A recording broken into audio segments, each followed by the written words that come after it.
Hi guys, എല്ലാവർക്കും നമസ്കാരമുണ്ട്. സുഖമല്ല എല്ലാവർക്കും? ഞാനിവിടെ സുഖമായിട്ടിരിക്കുന്നു. ഇന്ന് ഞാൻ പറയാൻ പോകുന്നത് ഒരു കിടിലൻ സർവൈവൽ ത്രില്ലർ സിനിമയുടെ കഥയാണ്. 2015 ഇറങ്ങിയ ഈ സിനിമയുടെ പേര് ദ റെവനന്റ് എന്നാണ്. ലിയാനാർഡോ ഡികാപ്രിയോ ആണ് ഈ സിനിമയിലെ നായകൻ. 3 ഓസ്കാർ അവാർഡുകളാണ് ഈ സിനിമയ്ക്ക് കിട്ടിയിരിക്കുന്നത്. Best director, best actor, best cinematography. ഈ സിനിമ പൂർണ്ണമായിട്ടും കണ്ടു കഴിഞ്ഞാൽ നിങ്ങൾ അത്ഭുതപ്പെടുത്താൻ പോകുന്നത് ഇതൊരു നടന്ന സംഭവമാണല്ലോ എന്ന് ഓർത്തിട്ടായിരിക്കും. അതെ, 1823 നടന്നൊരു യഥാർത്ഥ സംഭവത്തെ ആസ്പദമാക്കിയിട്ടാണ് ഈ സിനിമ ഒരുക്കിയിരിക്കുന്നത്. അപ്പൊ ഇനി അധികം ഇൻട്രോ പറഞ്ഞ് ദീർഘിപ്പിക്കുന്നില്ല, നമുക്ക് വേഗം തന്നെ സിനിമയുടെ കഥയിലേക്ക് കടക്കാം. ഈ കഥ ആരംഭിക്കുമ്പോൾ കാണിക്കുന്നത് ഇതിലെ നായകനെയാണ്. ഇവന്റെ പേര് ഹ്യൂ ഗ്ലാസ് എന്നാണ്.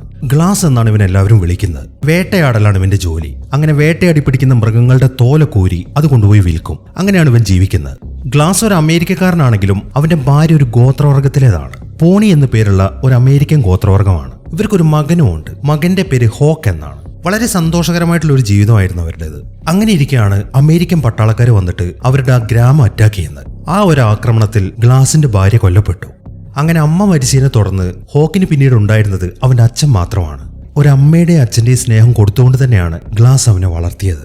ഭാര്യ മരിച്ചെങ്കിലും അവളുടെ ഓർമ്മകളൊന്നും ഗ്ലാസിന് വിട്ട് പോയിട്ടില്ല. പിന്നീട് അങ്ങോട്ടുള്ള അവന്റെ ജീവിതം മുഴുവൻ അവളുടെ ഓർമ്മയിലാണ് അവൻ ജീവിച്ചത്. ഒന്ന് കണ്ണടച്ചാൽ അവൻ അവളെ കാണാൻ സാധിക്കും. അങ്ങനെ കുറെ വർഷങ്ങൾ കടന്നുപോയി. ഇപ്പൊ വർഷം 1823 ഈ സമയത്ത് തന്നെയാണ് അവിടെ ഒരു യുദ്ധം നടക്കുന്നത്. അരിക്കാറ വാർ എന്നാണ് അതിനെ പറയുന്നത്. അമേരിക്കക്കാരും അരിക്കാര എന്നു പേരുള്ള ഗോത്രവർഗ്ഗക്കാരും തമ്മിലാണ് ആ യുദ്ധം. ഈ ഒരു യുദ്ധം നടക്കുന്ന സമയത്ത് വേട്ടയ്ക്കിറങ്ങിയതാണ് ഗ്ലാസും ടീമും. ക്യാപ്റ്റനായ ഹെൻറിയുടെ നേതൃത്വത്തിലാണ് അവരിപ്പോൾ വേട്ടയ്ക്കിറങ്ങിയിരിക്കുന്നത്. വേട്ടയാടി പിടിച്ച മൃഗങ്ങളുടെ തോലൊക്കെ എടുത്തിട്ട് അത് കൊണ്ടുപോയി വിൽക്കുക. അതാണ് ഇവരിപ്പോ ചെയ്തുകൊണ്ടിരിക്കുന്നത്. ഇപ്പൊ വേട്ടയ്ക്ക് ഇറങ്ങിയിരിക്കുന്നത് ഗ്ലാസും ടീമുമാണ്. ഗ്ലാസിന്റെ കൂടെ അവന്റെ മകനായ ഹോക്കും ഉണ്ട്. അങ്ങനെ പെട്ടെന്ന് തന്നെ ഗ്ലാസ് ഒരു വലിയ മാനിനെ വെടിവെച്ച് വീഴ്ത്താണ്. ഇതേ സമയം തന്നെ ക്യാപ്റ്റനും ടീമും ഉള്ളത് ഒരു നദിക്കരയിലാണ്. ഇവിടെ വെച്ചിട്ടാണ് അവർ വേട്ടയാടി പിടിച്ച മൃഗങ്ങളുടെ തോലൊക്കെ ഉരിയുന്നത്. എന്നിട്ട് ഇവിടെ നിന്ന് തന്നെ അതൊക്കെ പാക്ക് ചെയ്യും. ആ നദിയിലായിട്ടാണ് ഇവർക്ക് പോകാനുള്ള ബോട്ട് നിർത്തിയിട്ടിരിക്കുന്നത്. അങ്ങനെ അവിടെ ആ തോലുരിച്ചിലും കാര്യങ്ങളൊക്കെ നടക്കുമ്പോഴാണ് പെട്ടെന്ന് ആരൊക്കെയോ അങ്ങോട്ട് അമ്പ് ചെയ്യുന്നത്. അത് ആ അരിക്കാര ഗോത്രവർഗത്തിലെ ആൾക്കാരാണ്. ഇതേ സമയം തന്നെ ഗ്ലാസും അയാളുടെ മകനും അവർ വെടിവെച്ച് വീഴ്ത്തിയ ആ മൃഗത്തിന്റെ തോലുരിഞ്ഞുകൊണ്ടിരിക്കുകയാണ്. അതിനിടയിലാണ് ഒരു വെടിശബ്ദം അവർ കേൾക്കുന്നത്. അത് കേട്ട ഉടനെ അവർ ബാക്കിയുള്ളവരുടെ അടുത്തേക്ക് പോവാണ്. ഈ സമയമാകുമ്പോഴേക്കും ആ അരിക്കാര ഗോത്രത്തിലെ ആളുകളൊക്കെ അങ്ങോട്ട് എത്തിയിട്ടുണ്ട്. അവരെല്ലാവരും കുതിരപ്പുറത്താണ് അങ്ങോട്ട് വരുന്നത്. പിന്നെ അങ്ങോട്ട് നടക്കുന്നത് ഒരു ഗംഭീര ഫൈറ്റാണ്. ഈ ഗ്ലാസിന്റെ ടീമിൽ ഒരുപാട് പേരുണ്ടായിരുന്നു. അതിൽ 30ഓളം ആൾക്കാരാണ് ആ ഫൈറ്റിൽ കൊല്ലപ്പെടുന്നത്. ബാക്കിയുള്ള കുറച്ചു പേരാണെങ്കിൽ വേഗം തന്നെ നേരത്തെ പാക്ക് ചെയ്ത് വെച്ചിരിക്കുന്ന അവരുടെ തോലും സാധനങ്ങളൊക്കെ എടുത്തിട്ട് അവരുടെ ആ ബോട്ടിലേക്ക് കയറാണ്. അങ്ങനെ കഷ്ടിച്ചാണ് അവരവിടെ നിന്ന് രക്ഷപ്പെടുന്നത്. അങ്ങനെ അവരെല്ലാം അവിടെ നിന്ന് പോയി കഴിയുമ്പോൾ ആ ഗോത്രവർഗ്ഗക്കാരൊക്കെ അങ്ങോട്ട് വന്നിട്ട് അവിടെ മൊത്തം ചെക്ക് ചെയ്യാൻ തുടങ്ങി. ഈ ഗോത്രവർഗ്ഗക്കാരുടെ ചീഫിന്റെ പേര് എൽക്ക് എന്നാണ്. ഇയാളുടെ ഒരു മകളുണ്ട്, പോവാക്ക എന്നാണ് അവളുടെ പേര്. അവളെ ഏതോ ഒരു ടീം തട്ടിക്കൊണ്ടുപോയി. അവളെ തേടി ഇറങ്ങിയതാണ് ഇവര്. ഗ്ലാസിന്റെ ടീമിലാണ് അവൾ ഉള്ളത് എന്ന് വിചാരിച്ചിട്ടാണ് ഇവരിപ്പോ അവരെ അറ്റാക്ക് ചെയ്തത്. എന്നാൽ പോവാക്കയെ തട്ടിക്കൊണ്ടുപോയത് മറ്റേതോ ടീമാണ്. പക്ഷെ ഏത് ടീമാണ് അവളെ തട്ടിക്കൊണ്ടുപോയത് എന്ന കാര്യം ഇവർക്ക് ആർക്കും മനസ്സിലായിട്ടില്ല. അതുകൊണ്ട് തന്നെ അവർ പിന്നെയും ഗ്ലാസിന്റെയും ടീമിന്റെയും പുറകെ തന്നെ പോവാണ്. അങ്ങനെ കുറച്ച് സമയങ്ങൾ കഴിഞ്ഞു. ഗ്ലാസും ടീമും ആ ബോട്ടുമായിട്ട് മുന്നോട്ട് തന്നെ പോയിക്കൊണ്ടിരിക്കുകയാണ്. ഇവരിപ്പോ പോകുന്നത് മിസോറി നദിയിലൂടെയാണ്. ഇനിയും ആ ഗോത്രവർഗ്ഗക്കാർ അറ്റാക്ക് ചെയ്യാൻ സാധ്യതയുണ്ട് എന്ന കാര്യം ഗ്ലാസിനും ടീമിനും അറിയാം. അതുകൊണ്ട് തന്നെ വളരെ സൂക്ഷിച്ച് ചുറ്റുപാടും ഒക്കെ നല്ലോണം ശ്രദ്ധിച്ചാണ് അവർ മുന്നോട്ട് പോകുന്നത്. അങ്ങനെ ആ യാത്രക്കിടയിലാണ് ക്യാപ്റ്റൻ ഗ്ലാസിന്റെ അടുത്ത് വന്നിട്ട് ഒരു കാര്യം ചോദിക്കുന്നത്. അല്ല, എന്താണ് നമ്മുടെ പ്ലാൻ? ഈ നദിയിലൂടെ പോയി കഴിഞ്ഞാൽ എന്നാണ് നമുക്ക് നമ്മുടെ ബേസിൽ എത്തിച്ചേരാൻ സാധിക്കുക എന്നൊക്കെയാണ് ക്യാപ്റ്റൻ ചോദിക്കുന്നത്. അത് കേൾക്കുമ്പോൾ നമ്മൾ ഈ മിസോറി പുഴയിലൂടെ പോകുന്നത് അപകടമാണ്, നമ്മൾ ഇതിലൂടെ തന്നെ പോവും എന്ന് തന്നെയായിരിക്കും ആ ഗോത്രവർഗ്ഗക്കാരും ചിന്തിക്കുന്നത്. അതുകൊണ്ട് നമുക്ക് ഈ ബോട്ട് ഉപേക്ഷിച്ചിട്ട് നടന്നു പോവാം എന്നാണ് ഗ്ലാസ് പറയുന്നത്. എന്നാൽ ഇവരുടെ കൂട്ടത്തിൽ ജോൺ ഫിറ്റ്ജെറാൾഡ് എന്നു പേരുള്ള ഒരാളുണ്ട്. അവന് പൊതുവെ ഈ ഗ്ലാസിന് ഇഷ്ടമല്ല. അതുകൊണ്ട് തന്നെ ഗ്ലാസ് ഇപ്പൊ അത് പറയുമ്പോൾ അവനതിന് സമ്മതിക്കുന്നില്ല. നീ എന്താണ് ഈ പറയുന്നത്? ബോട്ടിൽ നിന്ന് ഇറങ്ങാനോ? എന്നിട്ട് നമ്മൾ എന്ത് ചെയ്യും? എത്ര ദൂരം നമ്മളെ കൊണ്ട് നടക്കാൻ സാധിക്കും എന്നാണ് ഫിറ്റ്ജെറാൾഡ് ചോദിക്കുന്നത്. കരയിലൂടെ പുതിയൊരു വഴി കണ്ടെത്തുക, അതാണ് ഏറ്റവും സുരക്ഷിതമായിട്ടുള്ളൊരു മാർഗം. അതിനൊരു പക്ഷെ ആഴ്ചകൾ എടുക്കുമായിരിക്കും. എങ്കിലും നമ്മുടെ ജീവൻ രക്ഷപ്പെടണമെങ്കിൽ ഇതേ ഒരു വഴിയുള്ളൂ എന്നാണ് ഗ്ലാസ് പറയുന്നത്. എന്നാൽ ഫിറ്റ്ജെറാൾഡ് ഇപ്പോഴും അതിന് സമ്മതിക്കുന്നില്ല. അവൻ ക്യാപ്റ്റനോട് പറയുന്നത് എന്താണെന്ന് വെച്ച് കഴിഞ്ഞാൽ ആ ഗ്ലാസിന് വട്ടാണ്. നമ്മൾ നടന്നു പോയി കഴിഞ്ഞാൽ ഉറപ്പായിട്ട് നമ്മൾ പെടും. അതുകൊണ്ട് ഈ ബോട്ടിൽ തന്നെ മുന്നോട്ട് പോയാൽ മതി എന്നാണ് അവൻ പറയുന്നത്. എന്നാൽ ക്യാപ്റ്റനെ സംബന്ധിച്ചിട്ട് അയാൾക്ക് ഗ്ലാസിന് വലിയ കാര്യമാണ്. അതിന്റെ മെയിൻ കാരണം ഈ ഗ്ലാസിന് കാട്ടിലൂടെയുള്ള വഴികളൊക്കെ നന്നായിട്ട് അറിയാം. ഒരു തരത്തിൽ പറയുകയാണെങ്കിൽ അവന് മാത്രമേ ആ വഴികൾ അറിയത്തുള്ളൂ. അതുകൊണ്ട് തന്നെ ക്യാപ്റ്റൻ ഗ്ലാസ് പറയുന്നതാണ് അനുസരിക്കുന്നത്. അങ്ങനെ ഉടനെ തന്നെ അവരവരുടെ ബോട്ട് ഒരു തീരത്തേക്ക് അടുപ്പിച്ചു. അതിനകത്ത് കുറേയേറെ തോലുകളൊക്കെ ഉണ്ട്. അവരതെല്ലാം പുറത്തേക്ക് എടുത്തു വെക്കുകയാണ്. അങ്ങനെ ആ ബോട്ട് ഉപേക്ഷിച്ച് അവരെല്ലാവരും ആ തോലും താങ്ങി പിടിച്ചിട്ട് അവിടെയുള്ള ഒരു മല കയറാൻ തുടങ്ങി. എന്നാൽ ആ ഒരു കാര്യം ഫിറ്റ്ജെറാൾഡിന് തീരെ ഇഷ്ടപ്പെട്ടിട്ടില്ല. അവനിങ്ങനെ വളരെ ദേഷ്യത്തോടെ ഓരോന്ന് പെറുവിറുത്തിട്ടാണ് ആ തോലുമായിട്ട് ആ മല കയറുന്നത്. അങ്ങനെ ആ മലയുടെ മുകളിലേക്ക് എത്തിക്കഴിയുമ്പോൾ ക്യാപ്റ്റൻ മറ്റൊരു ഓർഡർ കൊടുക്കുകയാണ്. ഉടനെ തന്നെ ഈ ഒരു സ്ഥലം ഭൂപടത്തിൽ മാർക്ക് ചെയ്യണം. നമ്മുടെ കയ്യിലുള്ള ഈ തോലുകളും താങ്ങിക്കൊണ്ട് നടക്കുന്നത് എന്തായാലും പറ്റത്തില്ല. അതുകൊണ്ട് നമുക്ക് ഈ തോലുകളൊക്കെ ഇവിടെ ഒളിപ്പിക്കാം. അതിനുശേഷം പിന്നീട് എപ്പോഴെങ്കിലും വന്നെടുക്കാം എന്നാണ് ക്യാപ്റ്റൻ പറയുന്നത്. ബാക്കി എല്ലാവരും അത് സമ്മതിക്കുകയും ചെയ്യുന്നു. അങ്ങനെ അവരവിടെ റെസ്റ്റ് എടുക്കുന്ന സമയത്തും ഫിറ്റ്ജെറാൾഡ് വെറുതെ നിൽക്കുന്നില്ല. അവൻ ഗ്ലാസിന് എങ്ങനെ ഓരോന്ന് പറഞ്ഞുകൊണ്ടിരിക്കുകയാണ്. അതിൽ മെയിനായിട്ട് അവൻ പറയുന്നത് അവന്റെ ഭാര്യയുടെ കാര്യമാണ്. ഒരു ഗോത്രവർഗത്തിലെ പെണ്ണിനാണല്ലോ അവൻ കെട്ടിയിരിക്കുന്നത്. മാത്രമല്ല അവന്റെ മകന്റെ രൂപവും ആ ഗോത്രവർഗത്തിലെ ആളുകളെ പോലെ തന്നെയാണ്. ആ കാര്യങ്ങളൊക്കെ പറഞ്ഞിട്ടാണ് അവൻ ഗ്ലാസിന് ഇങ്ങനെ ചൊറിഞ്ഞുകൊണ്ടിരിക്കുന്നത്. എന്നാൽ ഗ്ലാസ് ആണെങ്കിൽ വളരെ സൈലന്റ് ആയി അവന്റെ തോക്കും തുടച്ചുകൊണ്ടിരിക്കുകയാണ്. അങ്ങനെ സമയം വൈകുന്നേരമായി. ഇപ്പോഴാണ് ആ ഗോത്രവർഗ്ഗക്കാരെ തെറ്റിദ്ധരിപ്പിക്കാൻ വേണ്ടി അവരവരുടെ ബോട്ട് ഒഴുക്കി വിടുന്നത്. രണ്ടുപേർ അതിനകത്ത് കയറിയിട്ടുണ്ട്. കുറച്ച് ദൂരേക്ക് പോയി കഴിഞ്ഞാൽ അവരതിൽ നിന്ന് ചാടുമെന്ന് പറഞ്ഞിട്ടാണ് അവരതിൽ പോയത്. എന്നാൽ ഈ ഒരു സമയത്ത് അവർ ആ ബോട്ടിൽ നിന്ന് ചാടുന്നില്ല. അതിന് കാരണം നടന്നു പോയി കഴിഞ്ഞാൽ അവർ ആ ബേസിൽ എത്തത്തില്ല എന്നാണ് അവർ വിചാരിച്ചത്. അതുകൊണ്ട് തന്നെ ബോട്ടിൽ പോവാമെന്ന് തീരുമാനിച്ചിട്ടാണ് അവർ ആ ബോട്ടിൽ തന്നെ അവിടെ നിന്ന് രക്ഷപ്പെട്ടത്. എന്നാൽ അവരുടെ പ്രതീക്ഷകളൊക്കെ തെറ്റി. പിറ്റേ ദിവസം രാവിലെ ആകുമ്പോഴേക്കും ആ ഗോത്രവർഗ്ഗക്കാർ ആ ബോട്ടിലുള്ളവരെ പിടിച്ചു. ഉടനെ തന്നെ അവരെ കൊന്നുകളയുകയും ചെയ്തു. എന്നിട്ടിപ്പം അവർ ബാക്കിയുള്ളവരെ അന്വേഷിച്ച് ആ മല കയറുകയാണ്. ഇതേ സമയം തന്നെ ഗ്ലാസും കൂട്ടരും ഒരു കാട്ടിലൂടെ മുന്നോട്ട് തന്നെ നടന്നുകൊണ്ടിരിക്കുകയാണ്. ഈ സമയം നമ്മൾ ആ ബോട്ട് ഉപേക്ഷിച്ചത് ശരിയായ തീരുമാനമാണോ എന്ന് ക്യാപ്റ്റൻ ഗ്ലാസിന്റെ അടുത്ത് ചോദിക്കുന്നുണ്ട്. അതേക്കുന്ന ഗ്ലാസ് പറയുന്നത് എന്താണെന്ന് വെച്ച് കഴിഞ്ഞാൽ ആ മുസോറി നദി ആ ഗോത്രവർഗ്ഗക്കാരുടെ നിയന്ത്രണത്തിലാണ്. അവരവിടെ എവിടെ വേണമെങ്കിലും കാണാം. അതുകൊണ്ട് തന്നെ ആ ബോട്ടിലാണ് നമ്മൾ ഉണ്ടായിരുന്നെങ്കിൽ ഉറപ്പായിട്ട് അവർ നമ്മളെ പിടിക്കും. നമുക്കിനി ഗ്രാൻഡിന് കിഴക്കുകൂടെ മലനിരകൾ വഴി പോവാം. അങ്ങനെ വരുമ്പോൾ ഒരാഴ്ച ലാഭിക്കുകയും ചെയ്യാം. മാത്രമല്ല ഇവിടുത്തെ നിലങ്ങളൊക്കെ വരണ്ടതാണ്. ഇവിടെ ആ ഗോത്രവർഗ്ഗക്കാർക്ക് വേട്ടയാടാനുള്ള ഇരകൾ ഉണ്ടാവത്തില്ല. അതുകൊണ്ട് അവർ ഈ വഴി വരുമെന്ന് നമുക്ക് പേടിക്കേണ്ട ആവശ്യമില്ല എന്നൊക്കെയാണ് ഗ്ലാസ് പറയുന്നത്. അങ്ങനെ അന്ന് രാത്രി അവർ ആ കാട്ടിൽ തന്നെ ക്യാമ്പ് ചെയ്തു. പിറ്റേ ദിവസം രാവിലെയായി. എല്ലാവരും അവിടെ റെസ്റ്റ് എടുക്കുകയാണ്. എന്നാൽ ഈ സമയം ഗ്ലാസ് ആണെങ്കിൽ വേട്ടയ്ക്ക് വേണ്ടി അവിടെ നിന്ന് നടക്കാൻ തുടങ്ങി. അങ്ങനെ അവൻ നടന്ന് അവന്റെ ടീം ഇരിക്കുന്ന സ്ഥലത്തു നിന്നും ഒരുപാട് അപ്പുറത്തേക്ക് എത്തി. ഇതുവരെയായിട്ടും അവൻ ഒരു മൃഗത്തെ പോലും കണ്ടിട്ടില്ല. അങ്ങനെ കുറച്ചുകൂടെ നടന്ന് ഒരു സ്ഥലത്തെത്തുമ്പോഴാണ് അവനൊരു ശബ്ദം കേൾക്കുന്നത്. അവൻ നോക്കുമ്പോൾ അത് 2 കരടിക്കുഞ്ഞുങ്ങളാണ്. അവറ്റകൾ അവിടെ ഇര തേടി നടക്കുന്നുണ്ട്. അത് കാണുന്ന ഗ്ലാസ് ആ കരടി കുഞ്ഞുങ്ങളെ വേട്ടയാടാൻ തുടങ്ങുമ്പോഴാണ് പെട്ടെന്ന് അതിന്റെ അമ്മ കരടി ഇങ്ങോട്ട് വരുന്നത്. അത് ഭീമാകാരനായ ഒരു ഗ്രിസ്ലി കരടിയായിരുന്നു. അത് പെട്ടെന്ന് അങ്ങോട്ട് വന്ന് ഗ്ലാസിനെ അറ്റാക്ക് ചെയ്യാൻ തുടങ്ങി. അങ്ങനെ കുറച്ച് സമയം കരടിയും ഗ്ലാസും തമ്മിലുള്ള ഫൈറ്റ് നടന്നുകൊണ്ടിരിക്കുകയാണ്. എന്തൊക്കെ കാണിച്ചിട്ടും ഗ്ലാസിന് അതിന്റെ കയ്യിൽ നിന്ന് രക്ഷപ്പെടാൻ സാധിക്കുന്നില്ല. കുറെ ശ്രമിച്ചിട്ടും അവൻ അവിടെ നിന്ന് രക്ഷപ്പെടാൻ സാധിക്കാത്തതുകൊണ്ട് അവൻ അവസാന തടവെടുക്കുകയാണ്. അതായത് അവൻ അനക്കമില്ലാതെ അവിടെ കിടക്കുന്നു. ഈ സമയം കരടിയാണെങ്കിൽ അവന്റെ തലയിലാണ് അതിന്റെ വലിയ കാല് വെക്കുന്നത്. അവനാണെങ്കിൽ ആ വേദനയൊക്കെ സഹിച്ച് ഒരു ശബ്ദം പോലും ഉണ്ടാക്കാതെ കിടക്കുകയാണ്. ഈ സമയം പിന്നെയും ആ കരടി അവനെ കുടഞ്ഞൊക്കെ നോക്കുന്നുണ്ട്. എന്നാൽ അവനൊരു അനക്കവും കാണുന്നില്ല. അതുകൊണ്ട് തന്നെ കരടി അവനെ വിട്ടിട്ട് അതിന്റെ കുഞ്ഞുങ്ങളുടെ അടുത്തേക്ക് പോവാണ്. അങ്ങനെ അപ്പുറത്തു നിന്നും കരടി അതിന്റെ കുഞ്ഞുങ്ങളുമായി കളിച്ചുകൊണ്ടിരിക്കുമ്പോഴാണ് ഗ്ലാസ് പതുക്കെ എഴുന്നേൽക്കുന്നത്. അങ്ങനെ അവൻ ഞെരങ്ങി നേരെ അവന്റെ തോക്കിന്റെ അടുത്തേക്കാണ് പോകുന്നത്. എന്നിട്ട് അവൻ കഷ്ടപ്പെട്ട് ആ തോക്കെടുക്കുന്നു. അതിനുശേഷം അവൻ ആ കരടിയെ എയിം ചെയ്യാൻ തുടങ്ങി. ഈ സമയത്താണ് കരടി അവന്റെ അടുത്തേക്ക് വരുന്നത്. അത് കണ്ട ഉടനെ തന്നെ അവൻ വെടിപൊട്ടിക്കുകയാണ്. അത് കരടിയുടെ തോളിലാണ് കൊണ്ടിരിക്കുന്നത്. അതുകൊണ്ട് തന്നെ അതിനൊന്നും പറ്റിയിട്ടില്ല. ഈ സമയം അവൻ വെടിവെച്ചതുകൊണ്ട് കരടി പിന്നെ അവനെ അറ്റാക്ക് ചെയ്യാൻ തുടങ്ങി. ഇത്തവണ കുറച്ചുകൂടെ ഭീകരമായിരുന്നു. അത് അവന്റെ പുറത്തെ ഇറച്ചി മൊത്തം കടിച്ചു പറിച്ചെടുക്കുകയാണ്. അതിനുശേഷം വീണ്ടും അവനെ മാന്തി പറയാൻ തുടങ്ങി. അങ്ങനെ അവൻ വീണ്ടും അനക്കമില്ലാതെ കിടക്കുകയാണ്. അത് കാണുന്ന കരടിയാണെങ്കിൽ പതുക്കെ പിന്നോട്ട് പോകുന്നു. ഈ സമയത്താണ് അവൻ അവന്റെ കയ്യിലുള്ള കത്തി എടുക്കുന്നത്. അത് കാണുന്ന കരടി പിന്നെ അവനെ അറ്റാക്ക് ചെയ്യാൻ വരികയാണ്. ഈ സമയം അവൻ എന്തെന്ന് വെച്ച് കഴിഞ്ഞാൽ ആ കത്തി എടുത്തിട്ട് ആ കരടിയെ എങ്ങനെ കുത്താൻ തുടങ്ങി. അവനിപ്പോ കുത്തിക്കൊണ്ടിരിക്കുന്നത് ആ കരടിക്ക് വെടികൊണ്ട സ്ഥലത്താണ്. അങ്ങനെ ആ ഫൈറ്റിനിടയിൽ അവര് 2 പേരും അവിടെ നിന്ന് കുറച്ച് താഴ്ചയിലേക്ക് വീണു പോവാണ്. ഈ സമയം കരടിയാണെങ്കിൽ അവന്റെ നേരെ മുകളിലേക്കാണ് ചെന്ന് വീണിരിക്കുന്നത്. അതോടുകൂടെ അത് ചത്തുപോയിട്ടുണ്ട്. എന്നാൽ ഗ്ലാസ് ആണെങ്കിൽ അനങ്ങാൻ പറ്റാതെ അവിടെ തന്നെ കിടക്കുകയാണ്. അങ്ങനെ കുറച്ച് സമയം കഴിഞ്ഞു. കുറെ നേരമായാലും അവൻ വന്നിട്ട് അവനെ കാണാത്തതുകൊണ്ട് തന്നെ അവന്റെ ഫ്രണ്ട്സ് എല്ലാവരും അവൻ അന്വേഷിച്ചിറങ്ങിയിട്ടുണ്ട്. അവരങ്ങോട്ട് വന്ന് നോക്കുമ്പോൾ ആ കാഴ്ച അവരെ ശരിക്കും ഞെട്ടിച്ചു കളഞ്ഞു. അവന്റെ മുകളിൽ ഒരു വലിയ കരടി കിടക്കുന്നു. അവരെ നോക്കുമ്പോൾ അവൻ മരിച്ചിട്ടില്ല. അതുകൊണ്ട് തന്നെ അവരുടനെ തന്നെ ആ വലിയ കരടി അവിടെ നിന്ന് പിടിച്ചു മാറ്റുകയാണ്. ഈ സമയം അവനെ ചെക്ക് ചെയ്യുമ്പോൾ അവന്റെ ശരീരത്തിനൊക്കെ നല്ല രീതിയിൽ മുറിവ് പറ്റിയിട്ടുണ്ട്. മാത്രമല്ല ബ്ലഡൊക്കെ നല്ലോണം പോയിക്കൊണ്ടിരിക്കുകയാണ്. ക്യാപ്റ്റനും കൂട്ടരും ആ ബ്ലഡ് പോകുന്നത് തടയാനാണ് ശ്രമിക്കുന്നത്. അങ്ങനെ അവരെ കൊണ്ടാവുന്ന വിധത്തിൽ അവരവന്റെ മുറിവൊക്കെ തുന്നി കെട്ടി. ഇതേ സമയം തന്നെ കുറച്ചപ്പുറത്താണ് ആ ഫിറ്റ്ജെറാൾഡും മറ്റു 2 പേരും നിൽക്കുന്നത്. ഫിറ്റ്ജെറാൾഡ് പറയുന്നത് എന്താണെന്ന് വെച്ച് കഴിഞ്ഞാൽ എന്തിനാണ് അവനിങ്ങനെ വേദന നിന്നാൻ വിടുന്നത്? എന്തായാലും അവൻ രക്ഷപ്പെടാൻ പോകുന്നില്ല. മാത്രമല്ല അവനിങ്ങനെ ഞെരങ്ങിക്കൊണ്ടിരുന്നു കഴിഞ്ഞാൽ ആ ഗോത്രവർഗ്ഗക്കാരെ ശബ്ദം കേൾക്കാനും സാധ്യതയുണ്ട്. അതുകൊണ്ട് അവനെ അങ്ങോട്ട് കൊന്നു കളയുന്നത് തന്നെയാണ് നല്ലത് എന്നാണ് ഫിറ്റ്ജെറാൾഡിന്റെ അഭിപ്രായം. അവന്റെ കൂടെ നിൽക്കുന്ന ആളും ഇത് ശരിവെക്കുന്നു. ഇതേ സമയം തന്നെ ആ ഗോത്രവർഗ്ഗക്കാരൊക്കെ കാട്ടിലാണുള്ളത്. അവരുടെ ചീഫ് ഉണ്ടല്ലോ ആ എൽക്ക്, അയാളിപ്പോ നേരെ പോകുന്നത് ഒരു കൂട്ടം ഫ്രഞ്ചുകാരുടെ അടുത്തേക്കാണ്. ഇപ്പൊ ഗ്ലാസിനെയും ടീമിനെ അറ്റാക്ക് ചെയ്തുകൊണ്ട് അവർക്ക് കുറേയേറെ തോലുകൾ കിട്ടിയിട്ടുണ്ട്. സാധാരണ അവർക്ക് തോലുകൾ കിട്ടിക്കഴിഞ്ഞാൽ അതൊക്കെ ഈ ഫ്രഞ്ചുകാർക്ക് വിൽക്കലാണ് അവർ ചെയ്യാറ്. അതിന് പകരമായിട്ട് ഫ്രഞ്ചുകാർ ആയുധങ്ങളും കുതിരകളെ ഇവർക്ക് കൊടുക്കും. അങ്ങനെ ആ ഒരു കച്ചവടത്തിന് വേണ്ടിയിട്ടാണ് എൽക്കും ടീമും ഇപ്പൊ ഫ്രഞ്ചുകാരുടെ അടുത്തേക്ക് വന്നിരിക്കുന്നത്. അങ്ങനെ എൽക്കിന്റെ കൂട്ടത്തിലുള്ള ആളുകളൊക്കെ ഉടനെ തന്നെ ഫ്രഞ്ചുകാർക്ക് ആ തോല് കൊടുക്കുകയാണ്. അതിനുശേഷം അവർ ആ കുതിരകളെയും വാങ്ങി അവിടെ നിന്ന് പോവുകയും ചെയ്യുന്നു. ഇതേ സമയം തന്നെ ക്യാപ്റ്റനും ടീമും കാട്ടിന്റെ മറ്റൊരു ഭാഗത്ത് ക്യാമ്പ് ചെയ്തിരിക്കുകയാണ്. അവരിപ്പോ അവരെ കൊണ്ടാവുന്ന രീതിയിൽ ഗ്ലാസിന്റെ മുറിവൊക്കെ തുന്നി കെട്ടിയിട്ടുണ്ട്. അവനെ സമാധാനിപ്പിച്ചുകൊണ്ട് അവന്റെ മകനും അവിടെ ഇരിക്കുന്നുണ്ട്. അങ്ങനെ പിറ്റേ ദിവസം രാവിലെ തന്നെ അവർ യാത്ര തിരിക്കുകയാണ്. ഒരു സ്ട്രക്ചറൊക്കെ ഉണ്ടാക്കി ഗ്ലാസിനെ അതിൽ കിടത്തിയിട്ടാണ് അവനെ അവിടെ നിന്ന് കൊണ്ടുപോകുന്നത്. അവരിപ്പോ ഒരു നദി ക്രോസ് ചെയ്യാണ്. അങ്ങനെ ആ നദി ക്രോസ് ചെയ്ത് പിന്നെ അവരൊരു കാട്ടിലെത്തി. അവിടെ ഒന്നും നിൽക്കാതെ അവരിങ്ങനെ മുന്നോട്ട് തന്നെ നടന്നുകൊണ്ടിരിക്കുകയാണ്. ഈ സമയമാകുമ്പോഴേക്കും നല്ല രീതിയിൽ മഞ്ഞ് പെയ്യുന്നുണ്ട്. അങ്ങനെ കുറെ നടന്നവർ എത്തിച്ചേരുന്നത് ഒരു മലയുടെ അടുത്താണ്. ഇനിയിപ്പോൾ അവർക്ക് ആ മല കയറണം. ഗ്ലാസിനെ കിടത്തിയ ആ സ്ട്രക്ചർ പിടിക്കേണ്ടതുകൊണ്ട് തന്നെ വളരെ കഷ്ടപ്പെട്ടാണ് അവർ ആ മല കയറിക്കൊണ്ടിരിക്കുന്നത്. ഈ ഒരു രീതിയിൽ അവർ മുന്നോട്ട് പോവുകയാണെങ്കിൽ അവർക്ക് എന്തായാലും സമയത്തിന് അവിടെ എത്താൻ സാധിക്കത്തില്ല. അതുകൊണ്ട് തന്നെ ഫിറ്റ്ജെറാൾഡ് പറയുന്നത് എന്താണെന്ന് വെച്ച് കഴിഞ്ഞാൽ, എന്തിനാണ് ഇവനെ ഇങ്ങനെ കിടത്തി ബുദ്ധിമുട്ടിക്കുന്നത്? അതുകൊണ്ട് നമുക്കോ ഇവനോ ഒരു ഗുണം ഉണ്ടാവാൻ പോകുന്നില്ല. അതുകൊണ്ട് ഇവനെ കൊല്ലുന്നത് തന്നെയാണ് നല്ലത് എന്നാണ് ഫിറ്റ്ജെറാൾഡ് പറയുന്നത്. സാധാരണ ക്യാപ്റ്റൻ അങ്ങനത്തെ കാര്യങ്ങൾക്കൊന്നും സമ്മതം കൊടുക്കാത്തതാണ്. എന്നാൽ അവരുടെ കാര്യം കൂടെ ബുദ്ധിമുട്ടിലായതുകൊണ്ട് ഇത്തവണ ഫിറ്റ്ജെറാൾഡിന്റെ ഭാഗത്താണ് ക്യാപ്റ്റൻ നിൽക്കുന്നത്. അതായത് പുള്ളി അവനെ കൊന്നുകളയാൻ തീരുമാനിച്ചു. ക്യാപ്റ്റനും ആ തീരുമാനം എടുത്തുകൊണ്ട് ഹോക്കാണെങ്കിൽ അച്ഛനെ കൊല്ലരുതെന്ന് പറഞ്ഞിട്ട് കരയാൻ തുടങ്ങി. ഈ സമയത്താണ് ഗ്ലാസിനെ കൊല്ലാൻ വേണ്ടി ക്യാപ്റ്റൻ തോക്കെടുക്കുന്നത്. പക്ഷെ എന്തോ അയാളെ കൊണ്ട് അതിന് സാധിക്കുന്നില്ല. അങ്ങനെ ഉടനെ തന്നെ ക്യാപ്റ്റൻ അയാളുടെ തീരുമാനം മാറ്റുകയാണ്. പകരം മറ്റൊരു തീരുമാനം അയാൾ എടുത്തിട്ടുണ്ട്.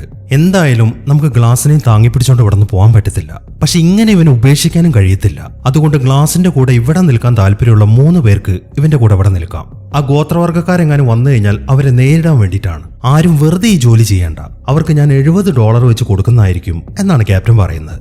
അത് കേട്ട ഉടനെ തന്നെ ഞാൻ നിൽക്കാമെന്നാണ് ഹോക്ക് പറയുന്നത്. ഈ ഹോക്കിനൊരു ഫ്രണ്ട് ഉണ്ട്, അവന്റെ പേര് ബ്രിഡ്ജ് എന്നാണ്. ഹോക്ക് നിൽക്കാന്ന് പറയുമ്പോൾ ഞാൻ ഇവന്റെ കൂടെ നിന്നോളാം എന്നാണ് ബ്രിഡ്ജ് പറയുന്നത്. പക്ഷെ ഒരാൾ കൂടെ വേണമല്ലോ. ആ മൂന്നാമതൊരാളാവാൻ ആരും താല്പര്യം കാണിക്കുന്നില്ല. ഈ സമയം ഫിറ്റ്ജെറാൾഡ് സംസാരിക്കാൻ തുടങ്ങി. നോക്ക് ക്യാപ്റ്റൻ, ആ ഗോത്രവർഗ്ഗക്കാരെ തടുക്കാൻ 3 പേരൊന്നും മതിയാവത്തില്ല, അതും ഈ 2 പിള്ളേരെ വെച്ച്. മാത്രമല്ല $70 വേണ്ടി ആരും അതിന് സമ്മതിക്കാനും പോകുന്നില്ല എന്നാണ് ഫിറ്റ്ജെറാൾഡ് പറയുന്നത്. അത് കേൾക്കുമ്പോൾ അങ്ങനെയാണെങ്കിൽ ഞാൻ $100 വെച്ച് കൊടുക്കാം എന്നാണ് ക്യാപ്റ്റൻ പറയുന്നത്. പക്ഷെ $100 ആക്കിയിട്ടും വേറെ ആരും മൂന്നാമതാവാൻ തയ്യാറാവുന്നില്ല. അത് കാണുന്ന ഹോക്ക് പറയുന്നത് എന്താണെന്ന് വെച്ച് കഴിഞ്ഞാൽ, ഇതെന്റെ അച്ഛനാണ്, ഇദ്ദേഹത്തിന് കാവല് നിൽക്കാൻ എനിക്ക് പൈസയുടെ ആവശ്യമില്ല, അതുകൊണ്ട് എന്റെ പങ്ക് മൂന്നാമത് വരുന്ന ആൾക്ക് എടുക്കാം എന്നാണ് ഹോക്ക് പറയുന്നത്. അത് കേൾക്കുന്ന ബ്രിഡ്ജും അവന്റെ പങ്കും കൊടുക്കാൻ തയ്യാറാവാണ്. അപ്പൊ മൂന്നാമതായിട്ട് വരുന്ന ആൾക്ക് ടോട്ടൽ $300 കിട്ടും. അത് കുറച്ച് വലിയ പൈസയാണ്. ആ ഒരു ഡീല് കേൾക്കുമ്പോൾ എന്നാൽ മൂന്നാമനായിട്ട് ഞാൻ നിൽക്കാം എന്നാണ് ഫിറ്റ്ജെറാൾഡ് പറയുന്നത്.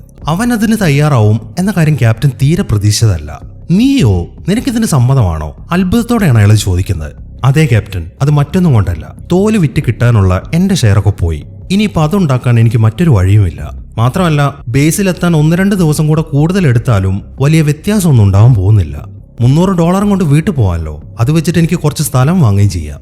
അതുകൊണ്ടാണ് ഈ ജോലി ഞാൻ ഏറ്റെടുക്കുന്നത് എന്നാണ് ഫിറ്റ്ജെറാൾഡ് പറയുന്നത്. അത് കേൾക്കുമ്പോൾ ഓക്കെ ഫിറ്റ്ജെറാൾഡ്, പക്ഷെ ഒരു കാര്യം ഞാൻ പ്രത്യേകം പറയാം. ഗ്ലാസിനെ നീ നല്ല രീതിയിൽ കെയർ ചെയ്യണം. മാത്രമല്ല അവനെങ്ങാനും മരിക്കുകയാണെങ്കിൽ നല്ലൊരു ഫ്യൂണറലും അവന് കൊടുക്കണം. നമ്മൾ ഇത്രയും പേര് ജീവനോടുള്ളത് തന്നെ കാരണം ഇവനാണ്. അതുകൊണ്ട് അവൻ അത് അർഹിക്കുന്നുണ്ട്. ആ ഒരു കാര്യം നീ എനിക്ക് പ്രോമിസ് ചെയ്യുകയാണെങ്കിൽ ഞാൻ ഇതിന് സമ്മതിക്കാം എന്നാണ് ക്യാപ്റ്റൻ പറയുന്നത്. ഫിറ്റ്ജെറാൾഡ് ആണെങ്കിൽ ഇത് സമ്മതിക്കുകയും ചെയ്യുന്നു.